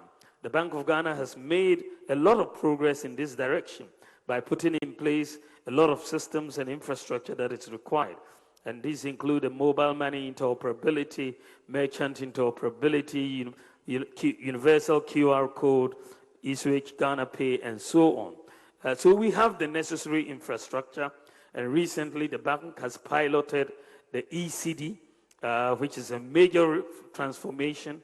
And I believe that by next year, the central bank, I believe, will launch the ECD. And this will really be, from my point of view, one of our ultimate weapons in our fight against corruption, because it will provide transparency, reduce the risk of fraud, robbery, tax avoidance, and the movement of money, and identify suspicious activity so that we can do that. Ladies and gentlemen, we must collectively have a mindset of possibilities and not impossibilities. The challenges we must overcome as a country are too important to let our political differences derail us. There is a critical failure of mindset that manifests itself in the absence of core values, patriotism, and principles within our society.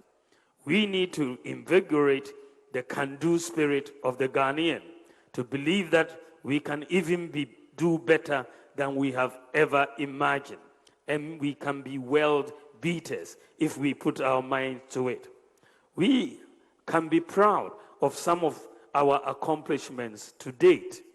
Ladies and gentlemen, many may not know, but even in our current circumstances today, Ghana has the second highest education quality in Africa. The second highest education quality in Africa. Tunisia is number 1. Ghana is number 2 out of 54 African countries. Secondly, Ghana has the 7th lowest multi-dimensional poverty rate in Africa. The 7th lowest out of 54 countries. Multi-dimensional poverty, Ghana has the 7th lowest.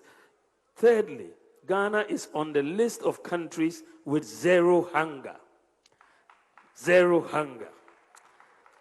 Fourthly, Ghana is second on the list of countries with decent work and economic growth in Africa. Second, out of 54. Fifthly, Ghana is the only country in Africa with 100% access to financial inclusion by its population. Ghana has the fastest growing mobile money market in Africa. 7, Ghana has the 3rd highest food security in Africa. After South Africa and Kenya, Ghana has the 3rd highest food security in Africa. 8, Ghana is ranked 3rd in Africa in terms of affordable internet rates. Even though for me, I still think it's too high. But the ranking gives us 3rd.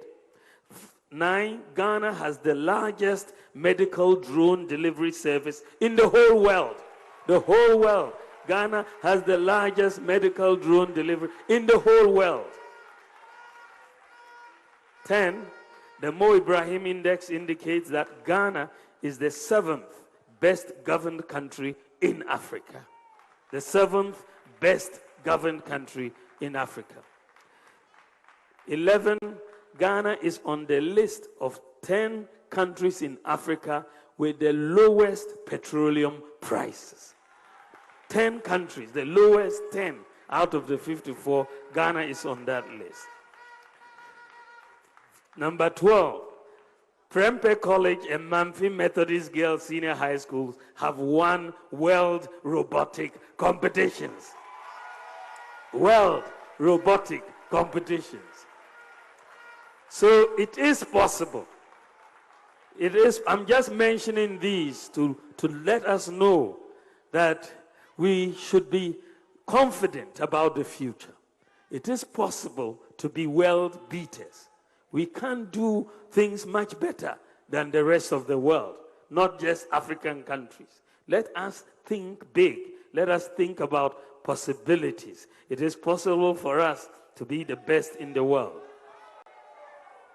As I conclude, ladies and gentlemen, I believe that as Vice President, the policies I have championed or initiated have impacted or will impact the lives of virtually every Ghanaian. These include the Ghana card, the digital address system, mobile money interoperability, Agenda 111, e-pharmacy, Ghana.gov, One Constituency, One Ambulance, Zongo Development Fund, paperless ports, motor insurance database, renewal of NHIS membership on the mobile phone, the Ghana card number as your TIN, SNIT, and NHIS number, zip line drone deliveries, gold for oil, gold purchase program, and so on. I have 33 such policies to my credit as Vice President. As Vice President, I have 33 such policies to my credit. Through the successful implementation of these policies, I have proven to be a problem solver. and a promise keeper. I challenge anyone to mention just one policy my opponent championed or initiated or implemented as vice president. Just one. Just one. Just one. I have never been president of Ghana before. I am presenting myself to you for the first time to ask for your precious vote to serve you as your president and to continue the development agenda of the MPP. And in all humility, I would like you to give me the opportunity to become one of the most impactful presidents in Ghana's history.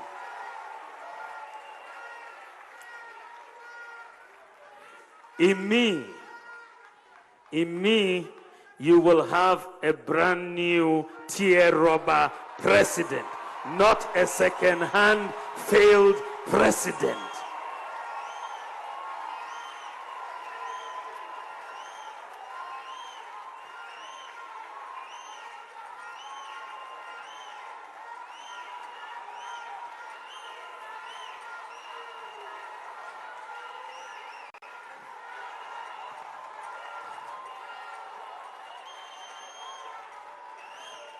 My opponent, the former president, to put it mildly, is very inconsistent.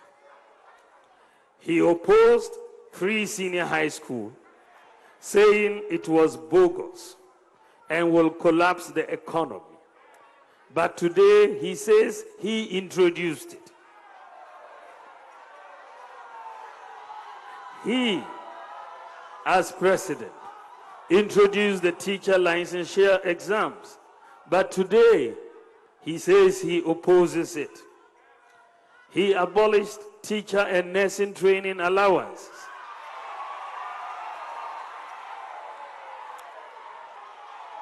He said he would abolish it even if it cost him the presidency. But today he says he will continue to pay them. He is not committed to it. It's just for political expedience.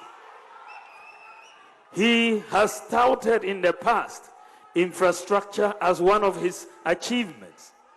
But because our infrastructure record is superior to his, today he says that infrastructure doesn't matter for the economy, that the economy is different from infrastructure. How can that be?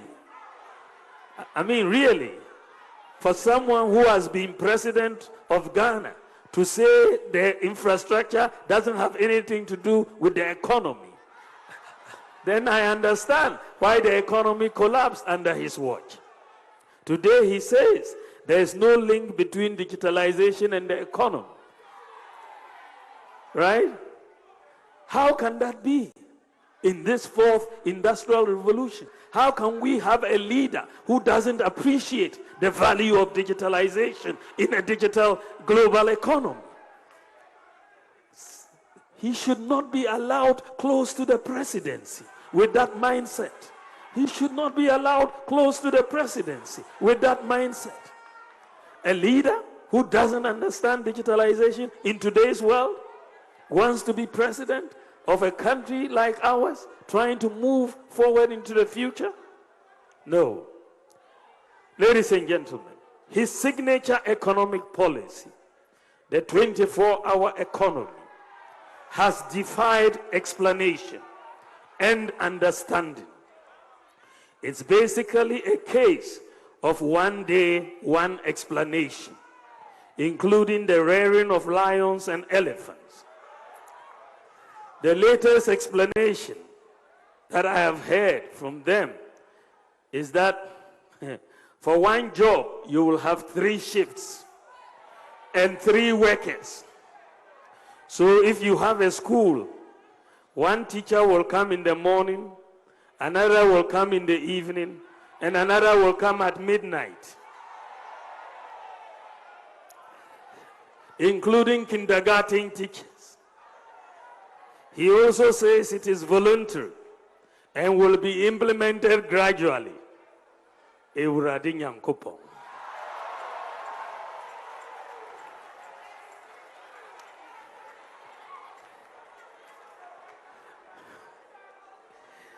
Ladies and gentlemen, I am determined to make a difference, a positive difference. I will work for you and with you, with honesty and integrity, with wisdom and decisiveness. I have clarity in my mind as to what I want to do from day one if you make me president. I will not ask for a honeymoon to cool off and think about what to do with the responsibility you would give me. I am prepared and ready to work if you give me the opportunity. You know what I stand for. You know my vision. I believe in the ingenuity of the Ghanaian. Together we can succeed in building a progressive society of possibilities, enterprise, compassion, open opportunities, and shared responsibility of every Ghanaian, born rich or poor, born in the north or south, born Christian or Muslim, born boy or girl. To the youth of our country, let me repeat my appeal to you. Our nation is at a crossroads. We are preparing to elect a new president on the 7th of December 2024, and I believe I would serve our nation better as your next president. I am a problem-solving leader.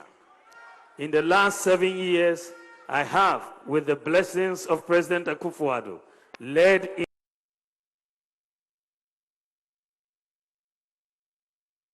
initiatives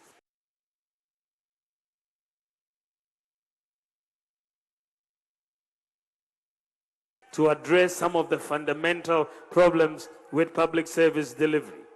I possess the integrity you require in your next president. I believe the Almighty has blessed me with the fortitude of character to ensure the implementation of bold solutions for the future.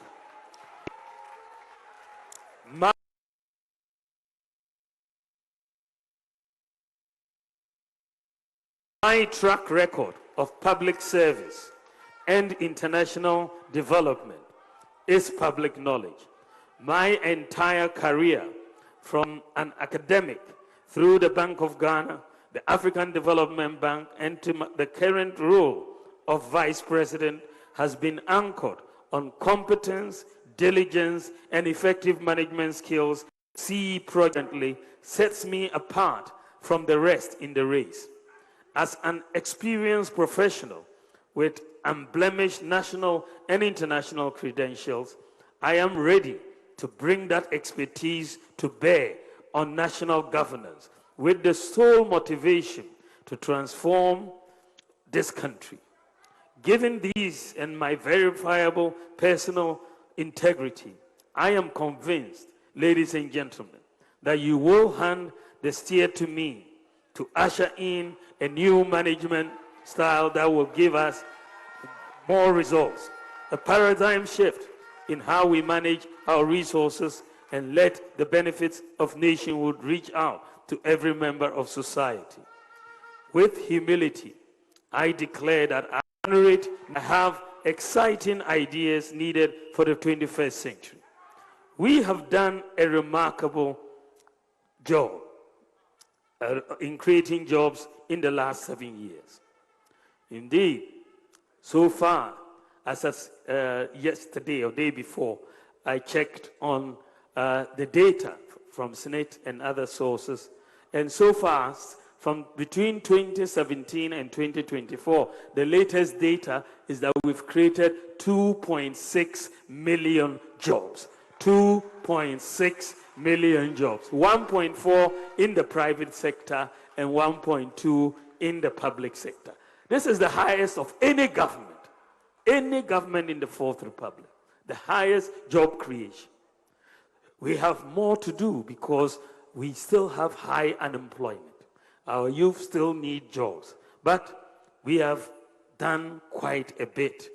Unemployment is still a major issue, but I'm making a firm commitment to sustain and expand the rebounding economy to address the problem of unemployment.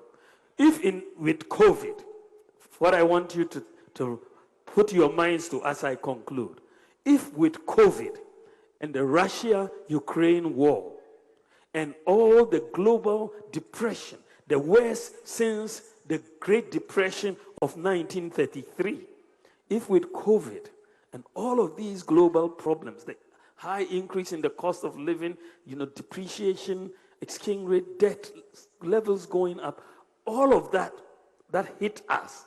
Notwithstanding all of that, we've created 2.6 million jobs. Can you imagine what the next 8 years under my presidency will look like? Just think about it. Just think about what we are doing for businesses. Look at 30 billion we are going to be passing on to the private sector.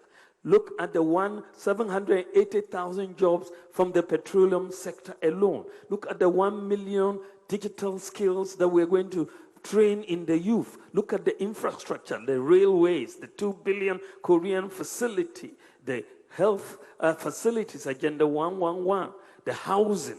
Just think about all of this. If in 8 years, with all the challenges, we were able to do 2.6 million jobs, it shows by just plain logic and reason that we will do much more than 2.6 million in the next 8 years.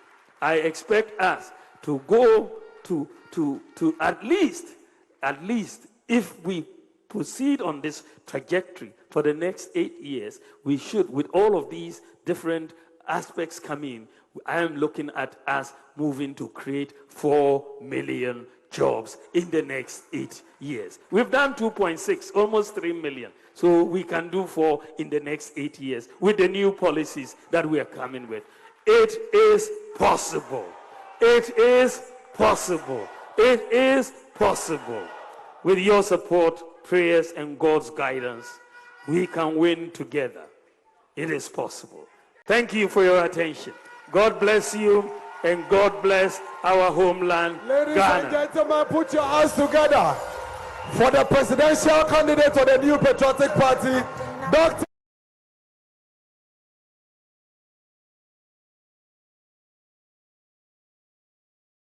For the youth of this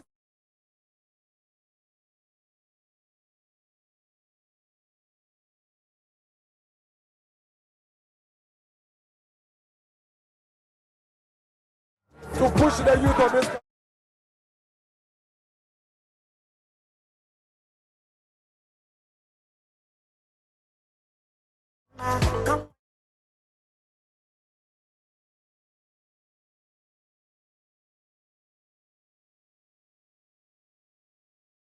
Move 3% free.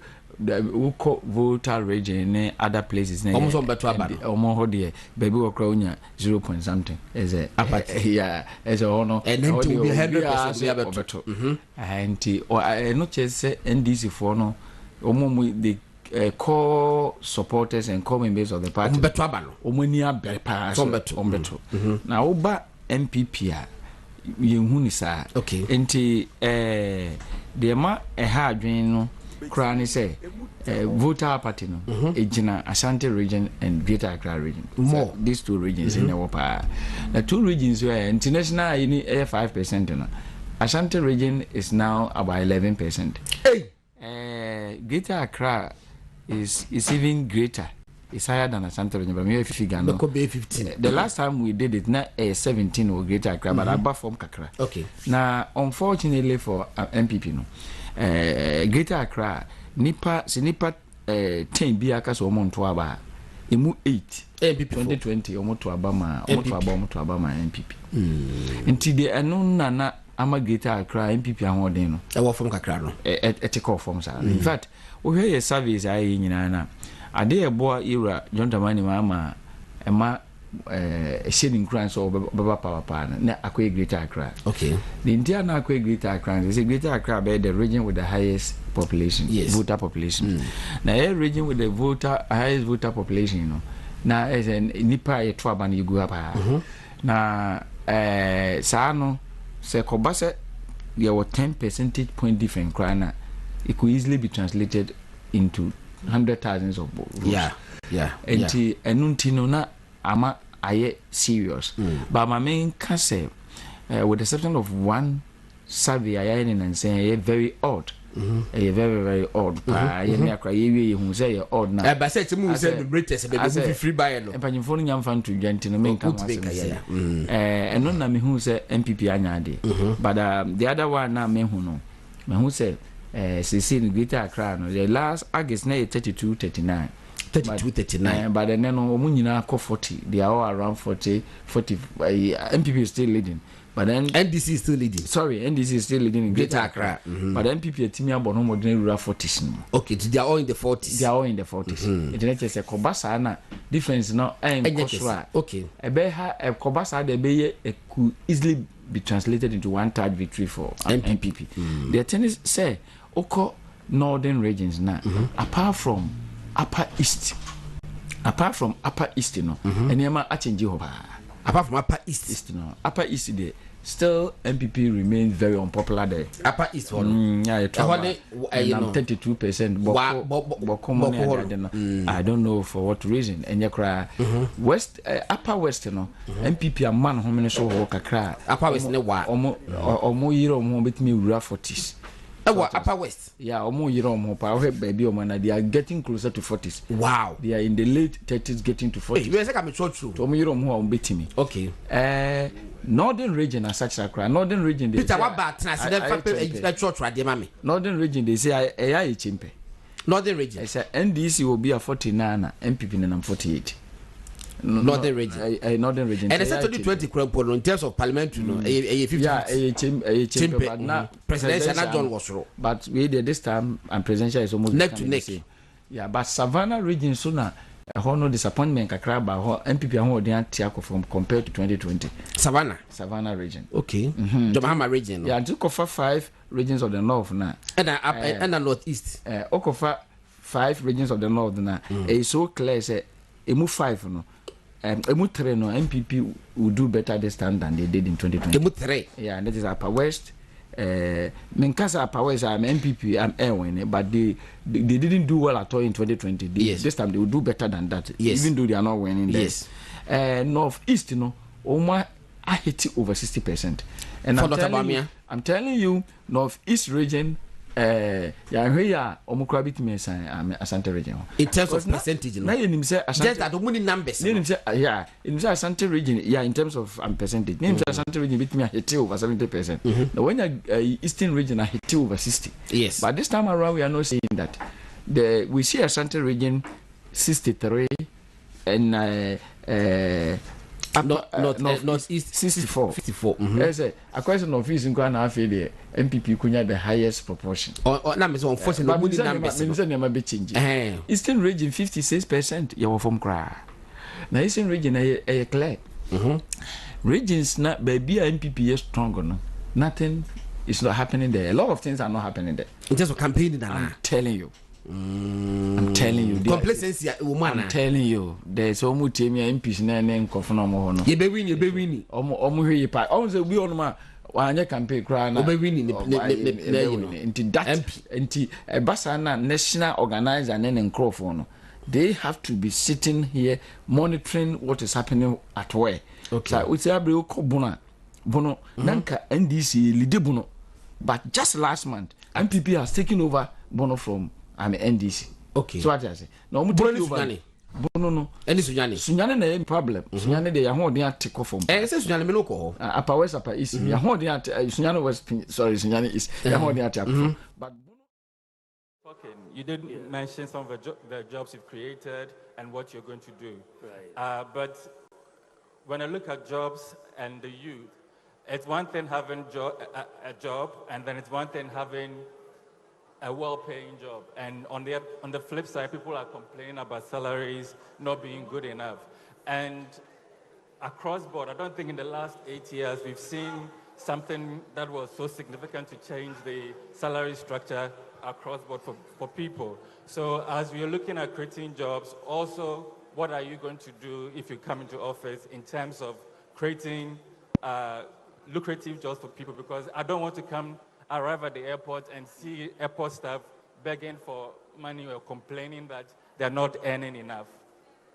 Yes, thank you very much. And I think that's a very good concern for all of us, because you want decent, well-paying jobs that can make ends meet. And so for us, you start by education and skills training, right? That the skills can get you the better jobs, right? Because there are certain skills that are demanded, whether it's in the oil industry, fabricators and welders and so on, and they tell us we don't have enough of them. We have people looking for the jobs, but they may not have the skills. So how do we match the skill set with the labor market demand? It's a very, very, very important thing. And this is why, we have the Ghana Skills Development Fund. We've got a $40 million investment in that to build skills of Ghanaian workers. We are invested over the last 7 years, about $6 billion, 6 billion Ghana cedis in TVET, the skills. We've retooled 34 NVTIs with state-of-the-art equipment so that they can get the skills done. If you don't have the skill, they cannot get the well-paying jobs, both inside and outside the country. So I think the first thing is do the education and skills. Free SHS is helping. TVET will also help. But then you need the skills side. And then also you need to encourage the apprenticeships programs, because a lot of the time you may finish, you want to be a hairdresser or whatever, you need to go through the apprenticeship programs. And I think that is also something that we'll be doing. Then you look at investments in the digital space, for example, IT, where there's a lot of demand for skills. And so if we can train people to have those skills, they can have better jobs in those skills. So I believe that generally the skill set of people, and if you look at where we are trying to go, whether it's invest in the agri sector, whether it's in the digital sector, the housing sector, the infrastructure sector, you can have higher and better quality paying jobs in those sectors when you bring the skills to bear in those areas, even in agriculture. So maybe Sheldon can... Doc, my name is Bernard Kojamo Afuba. In the media space, I am known as Kojamo. Before I proceed to ask my question, I actually have a nickname for you. Maybe you have not heard it. I call you Bawizi.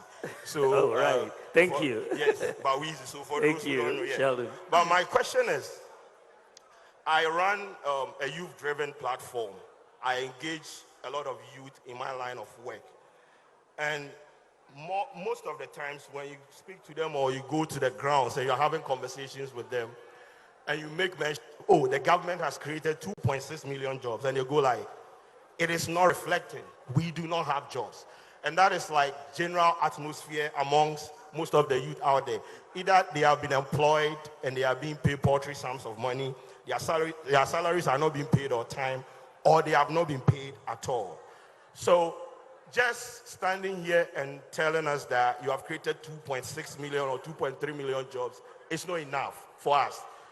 We want to see the tangibles. We want to be employable. We don't want to be employment statistics at the end of the day. So I want to know what your government is going to do to expand the various sectors of production so that we can absorb all these people into the system and they get paid well.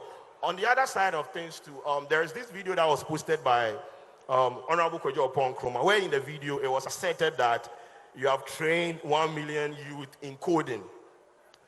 I want to understand.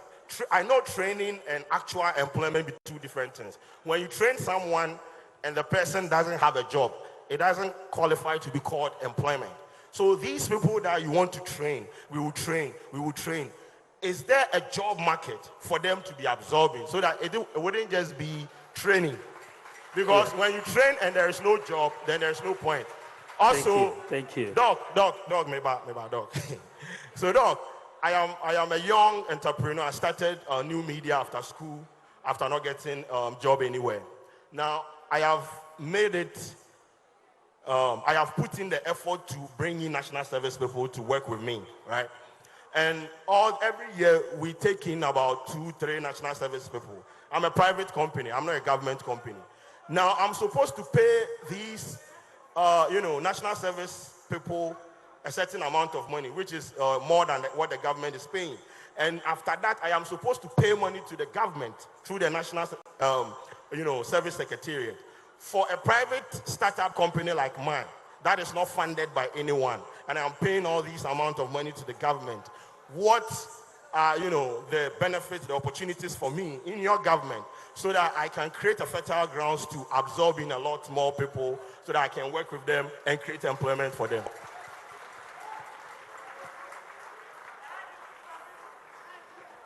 Thank you very much, Kojo.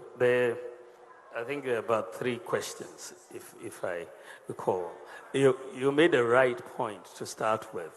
That says that we've created 2.6 million jobs. That for people you talk to, they are not seeing it, reflecting.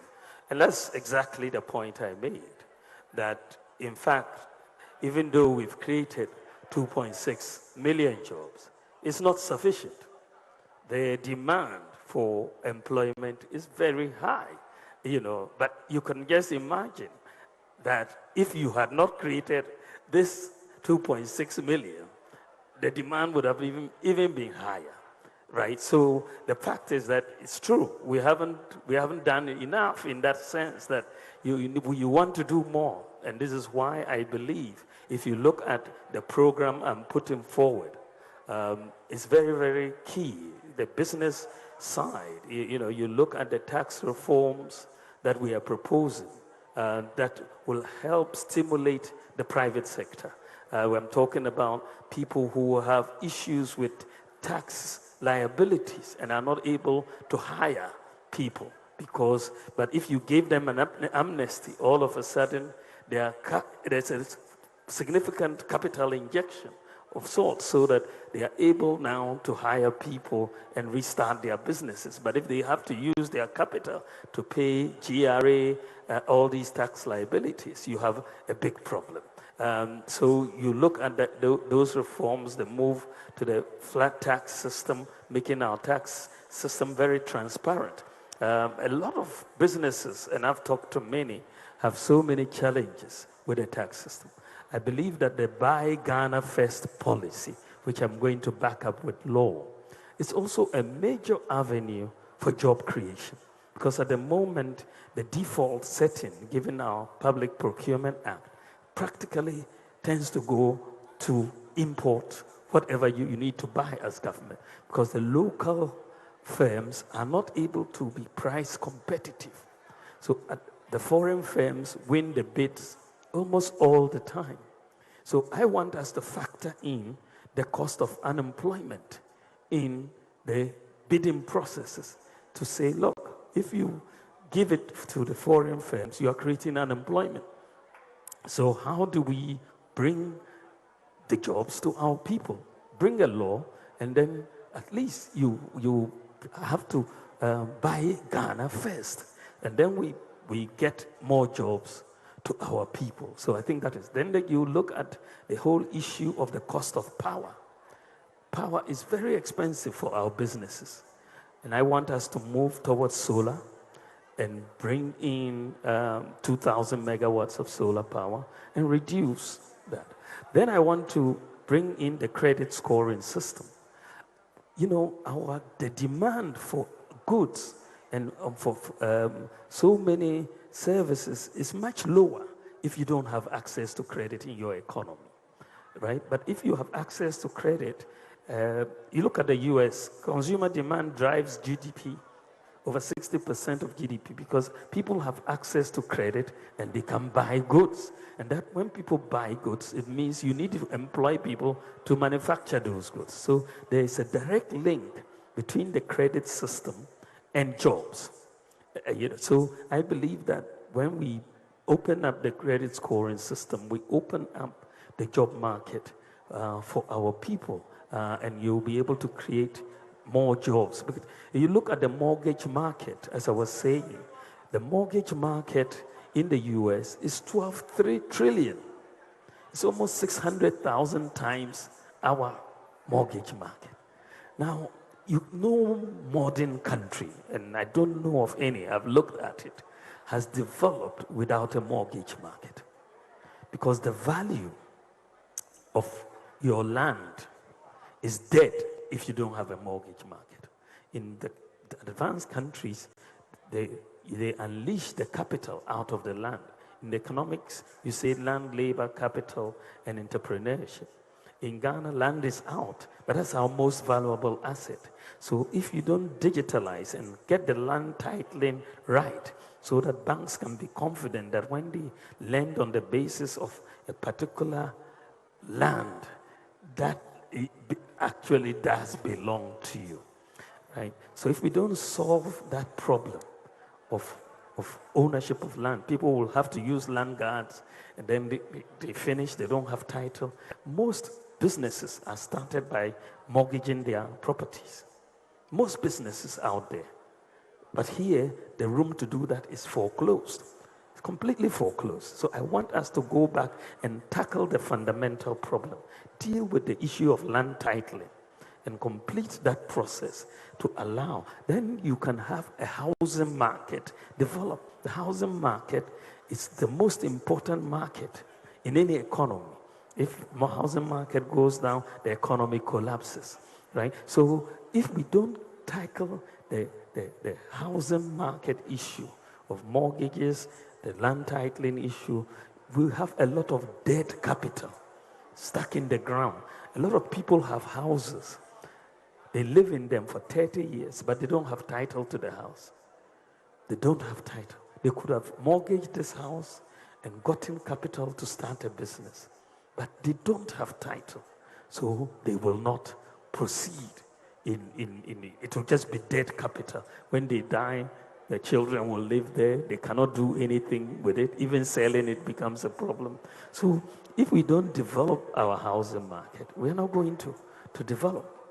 So these are some of the things I believe that we need to do. I mean, you raised another point about skills, like people are trained 1 million, and all of that. That is very, very important point.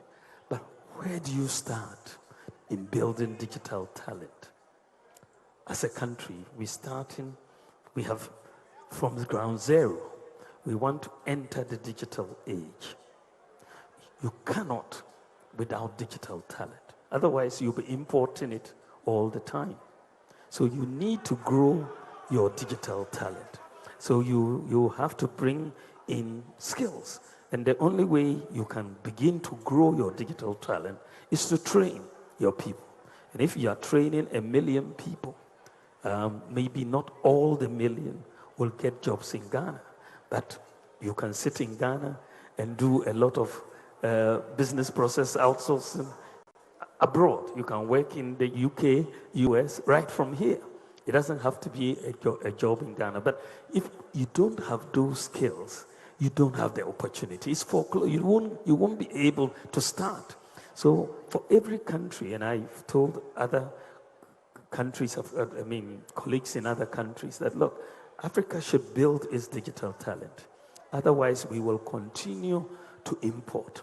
I have made sure right from the beginning that all our digitalization projects are done by local talent, all of them. And it has been a matter of policy that we grow the talent here, we make our mistakes here, we learn, and then the next time we'll do better.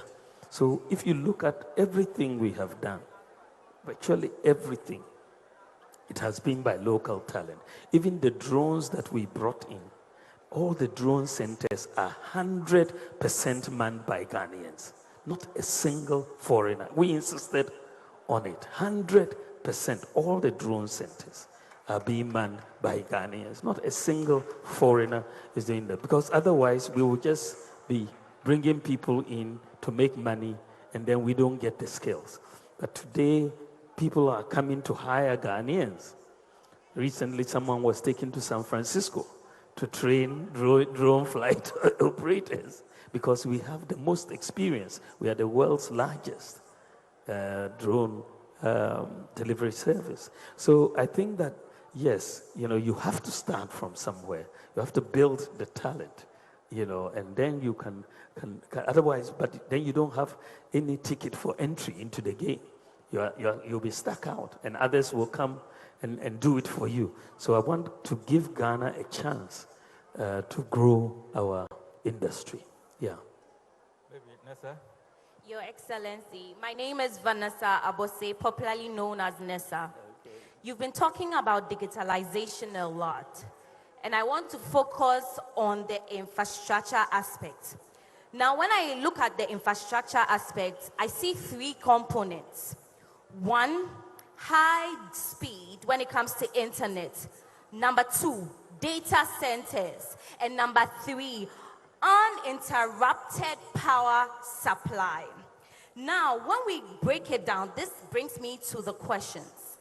Your Excellence, we are still experiencing doomsday. So if we are still experiencing doomsday, what are you putting in place to make sure that we have reliable power supply so that digitalization will be optimized? B, which is data centers. Data centers will create more jobs for people in the tech areas. What are you putting in place for these people? And last but not the least, when it comes to the internet, we do not have reliable internet for digitalization.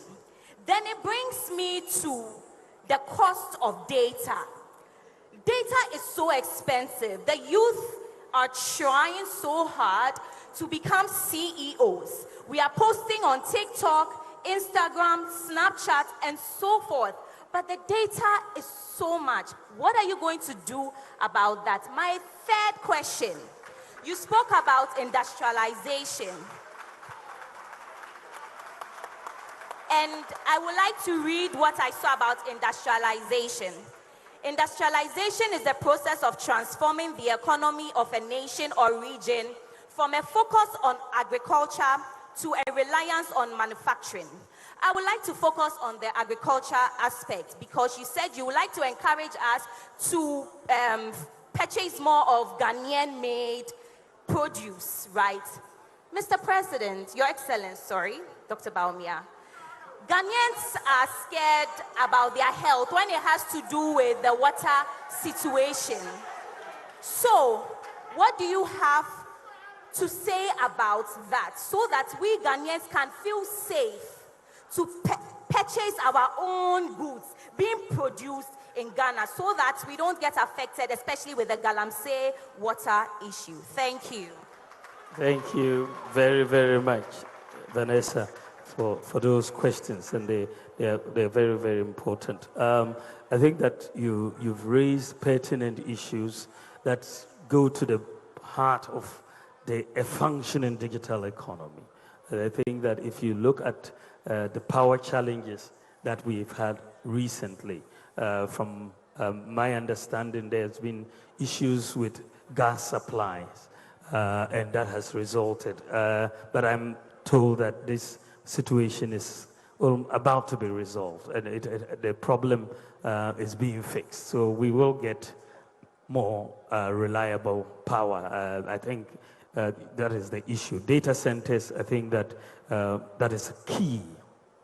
That is very, very key. As you know, we have through gotten a data center around Apollonia City right now, which is one of the largest that we have in the country.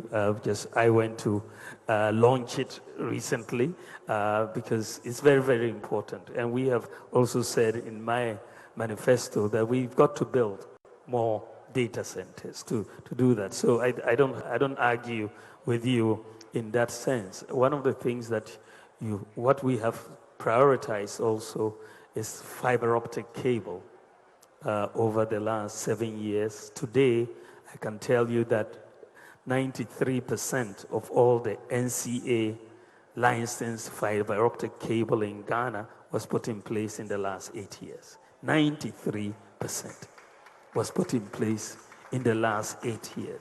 That is key for infrastructure.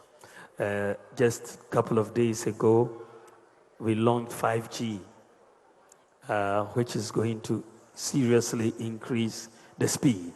You know, you're talking about, you know, at least 100 times faster than 4G, maybe, you know, maybe 1,000 times, and then 100 times more capacity than 4G. So I think that coming in with 4G, you're going to see major increase in speeds. With 5G, major increase in speeds. In terms of internet penetration, as you have rightly pointed out, one of the barriers for us is cost of data.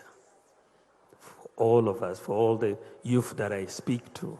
And I'm increasingly, I've made the point before, that we should, in this world of digital, you know, access to the internet is almost seriously very much at par to access to things like electricity. You know, very, very key. So we need to bring down the cost of data. And if you heard what I spoke about, I said that the allocation of spectrum license, historically, we have allocated spectrum on the basis of raising revenue for government. And so when the telcos buy the spectrum on the basis of raising revenue, so they pay, we do a bidding round. So we look for the highest bidder. So we get the revenue.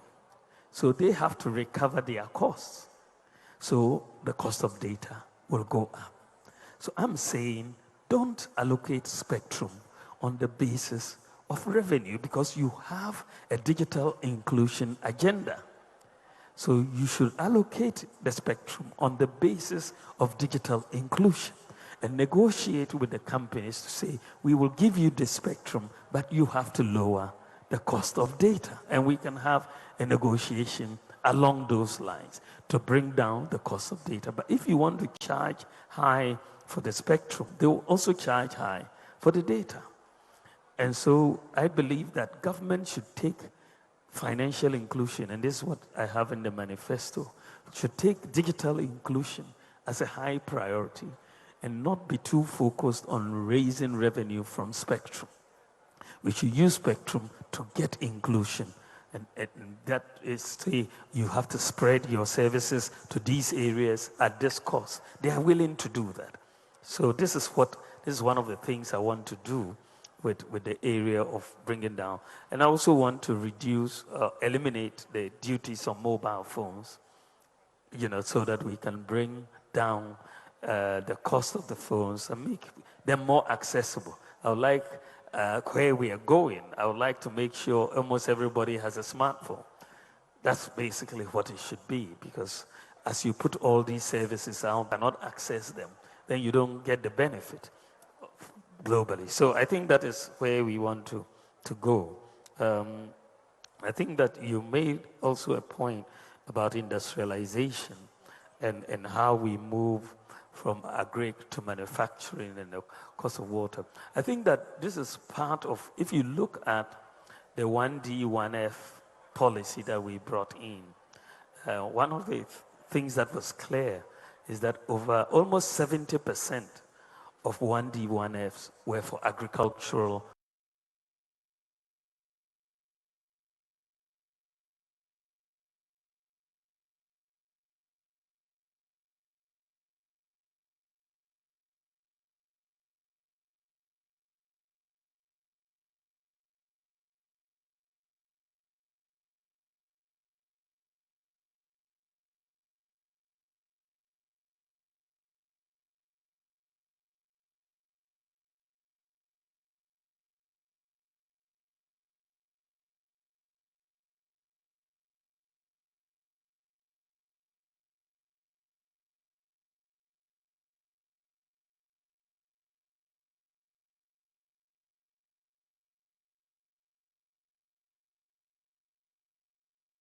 processing companies.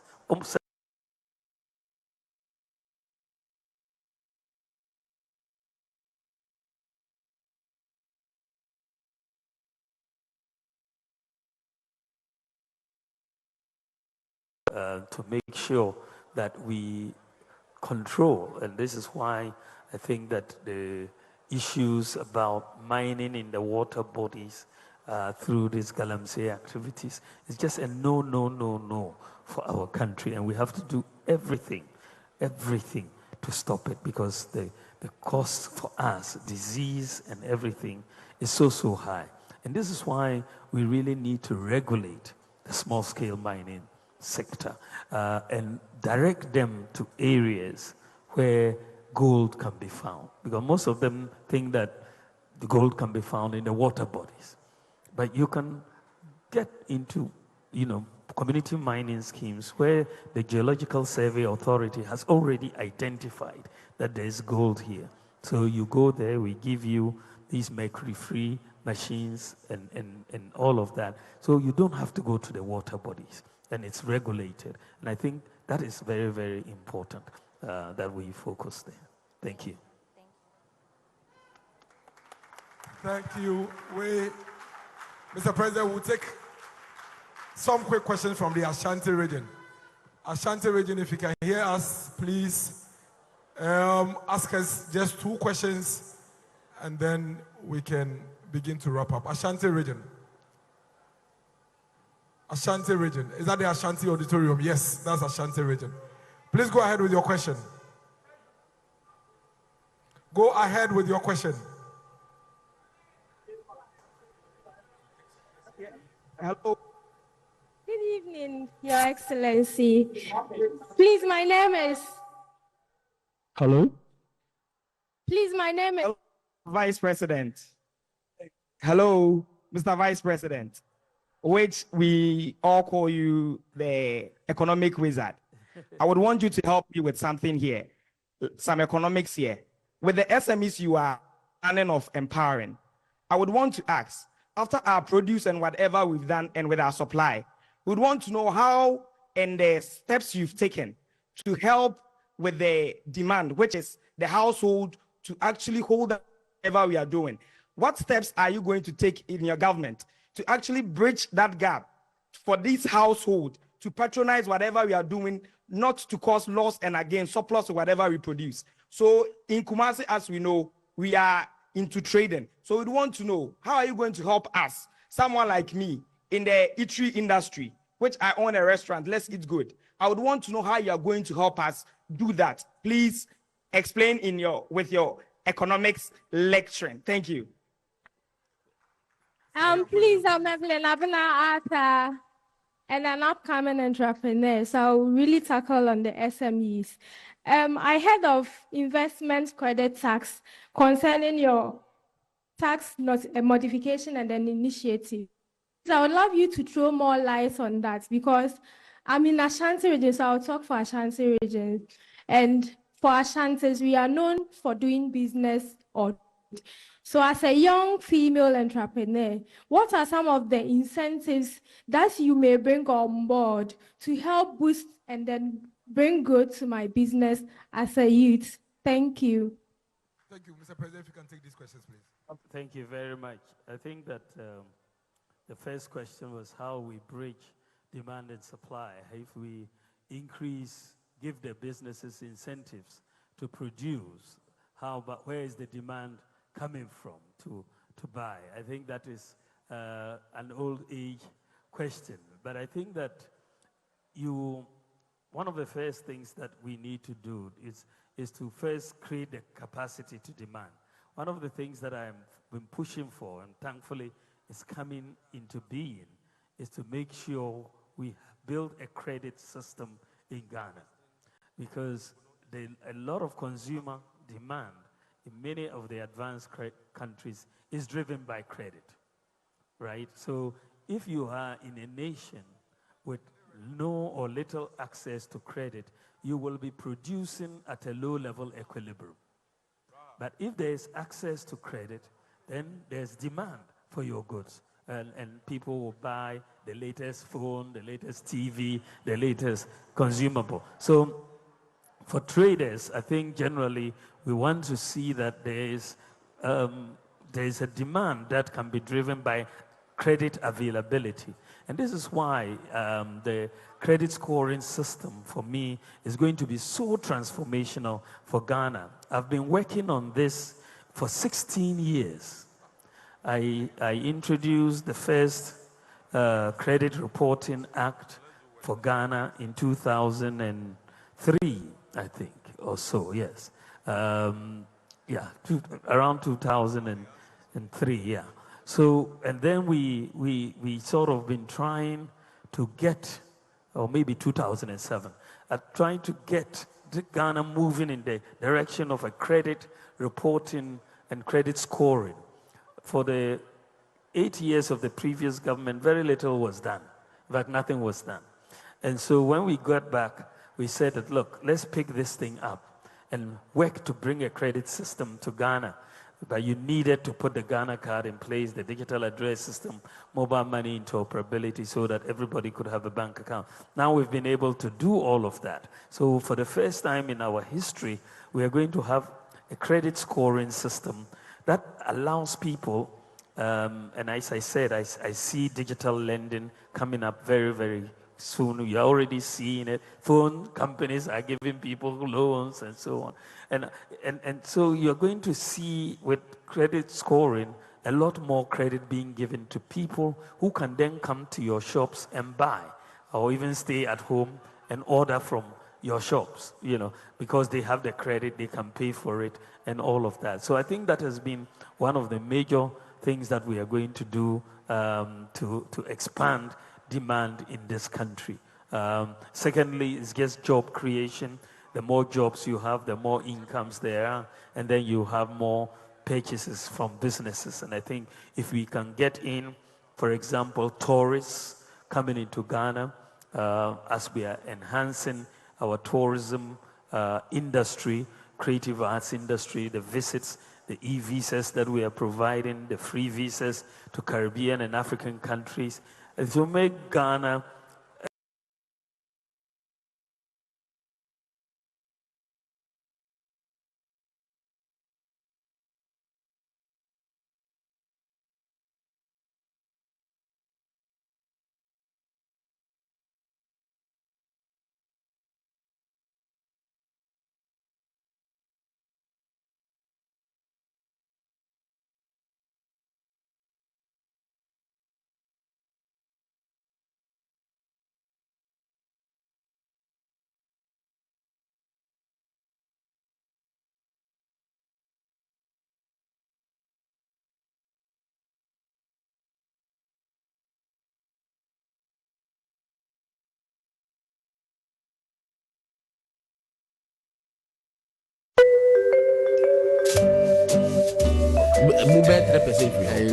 wokɔ voter region ne other places almost on better about almost hodie baby wo kra onya 0 point something is a yeah is a ono and then to be 100% we have better anti or no chese NDC for no omo the core supporters and core members of the party better abalo omo ni abepa so beto na oba MPP a yehu ni sa okay enti de ma ha adwen no kra ni say voter party no ejina Ashanti region and Greater Accra region more so these two regions in Europa. The two regions were international 5% no.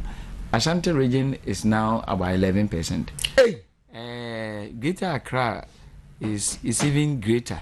It's higher than Ashanti region, but maybe figure no. Could be 15. The last time we did it, na 17 or Greater Accra, but above from Kakra. Okay. Now, unfortunately for MPP no, Greater Accra nipa 10 biaka so omonto aba emu 8 MPP 2020 omonto aba MPP nti de eno na ama Greater Accra MPP ahoden no e wo from Kakra no take off from sa in fact we hear your service ayi nyina na ade ebo era John Dramani ma ema shedding crowns or Baba Power Pan, na Akwe Greater Accra. Okay. The Indian Akwe Greater Accra is a Greater Accra by the region with the highest population, voter population. Now, a region with the highest voter population, you know. Now, as a Nipa Yetwaban, you go up. Now, Sano, say Kobasa, there were 10 percentage point different crana. It could easily be translated into 100,000s of votes. Yeah. And Enuntino na ama aye serious. But my main concept, with the exception of one survey, I and saying very odd. Very, very odd. I say odd now. But said to move the British, a free buyer. And I'm phoning young fan to Gentino main and none me who say MPP anyade. But the other one now me who know. Me who say CC in Greater Accra. The last August na 32-39. 32-39. But then no munina 40. They are all around 40. MPP is still leading. But then NDC is still leading. Sorry, NDC is still leading in Greater Accra. But MPP Timia Bono modern rural 40s. Okay, they are all in the 40s. They are all in the 40s. It is a Kobasa na difference now. Okay. A beha a Kobasa de Beye could easily be translated into 1/3 victory for MPP. The tennis say Oko northern regions now, apart from Upper East, you know, and Yama Achenji Hoba. Apart from Upper East, no, Upper East there. Still, MPP remains very unpopular there. Upper East, yeah, 32%. I don't know for what reason. And you West, Upper West, you know, MPP a man who many so work a cry. Upper West, no, or more year or more bit me.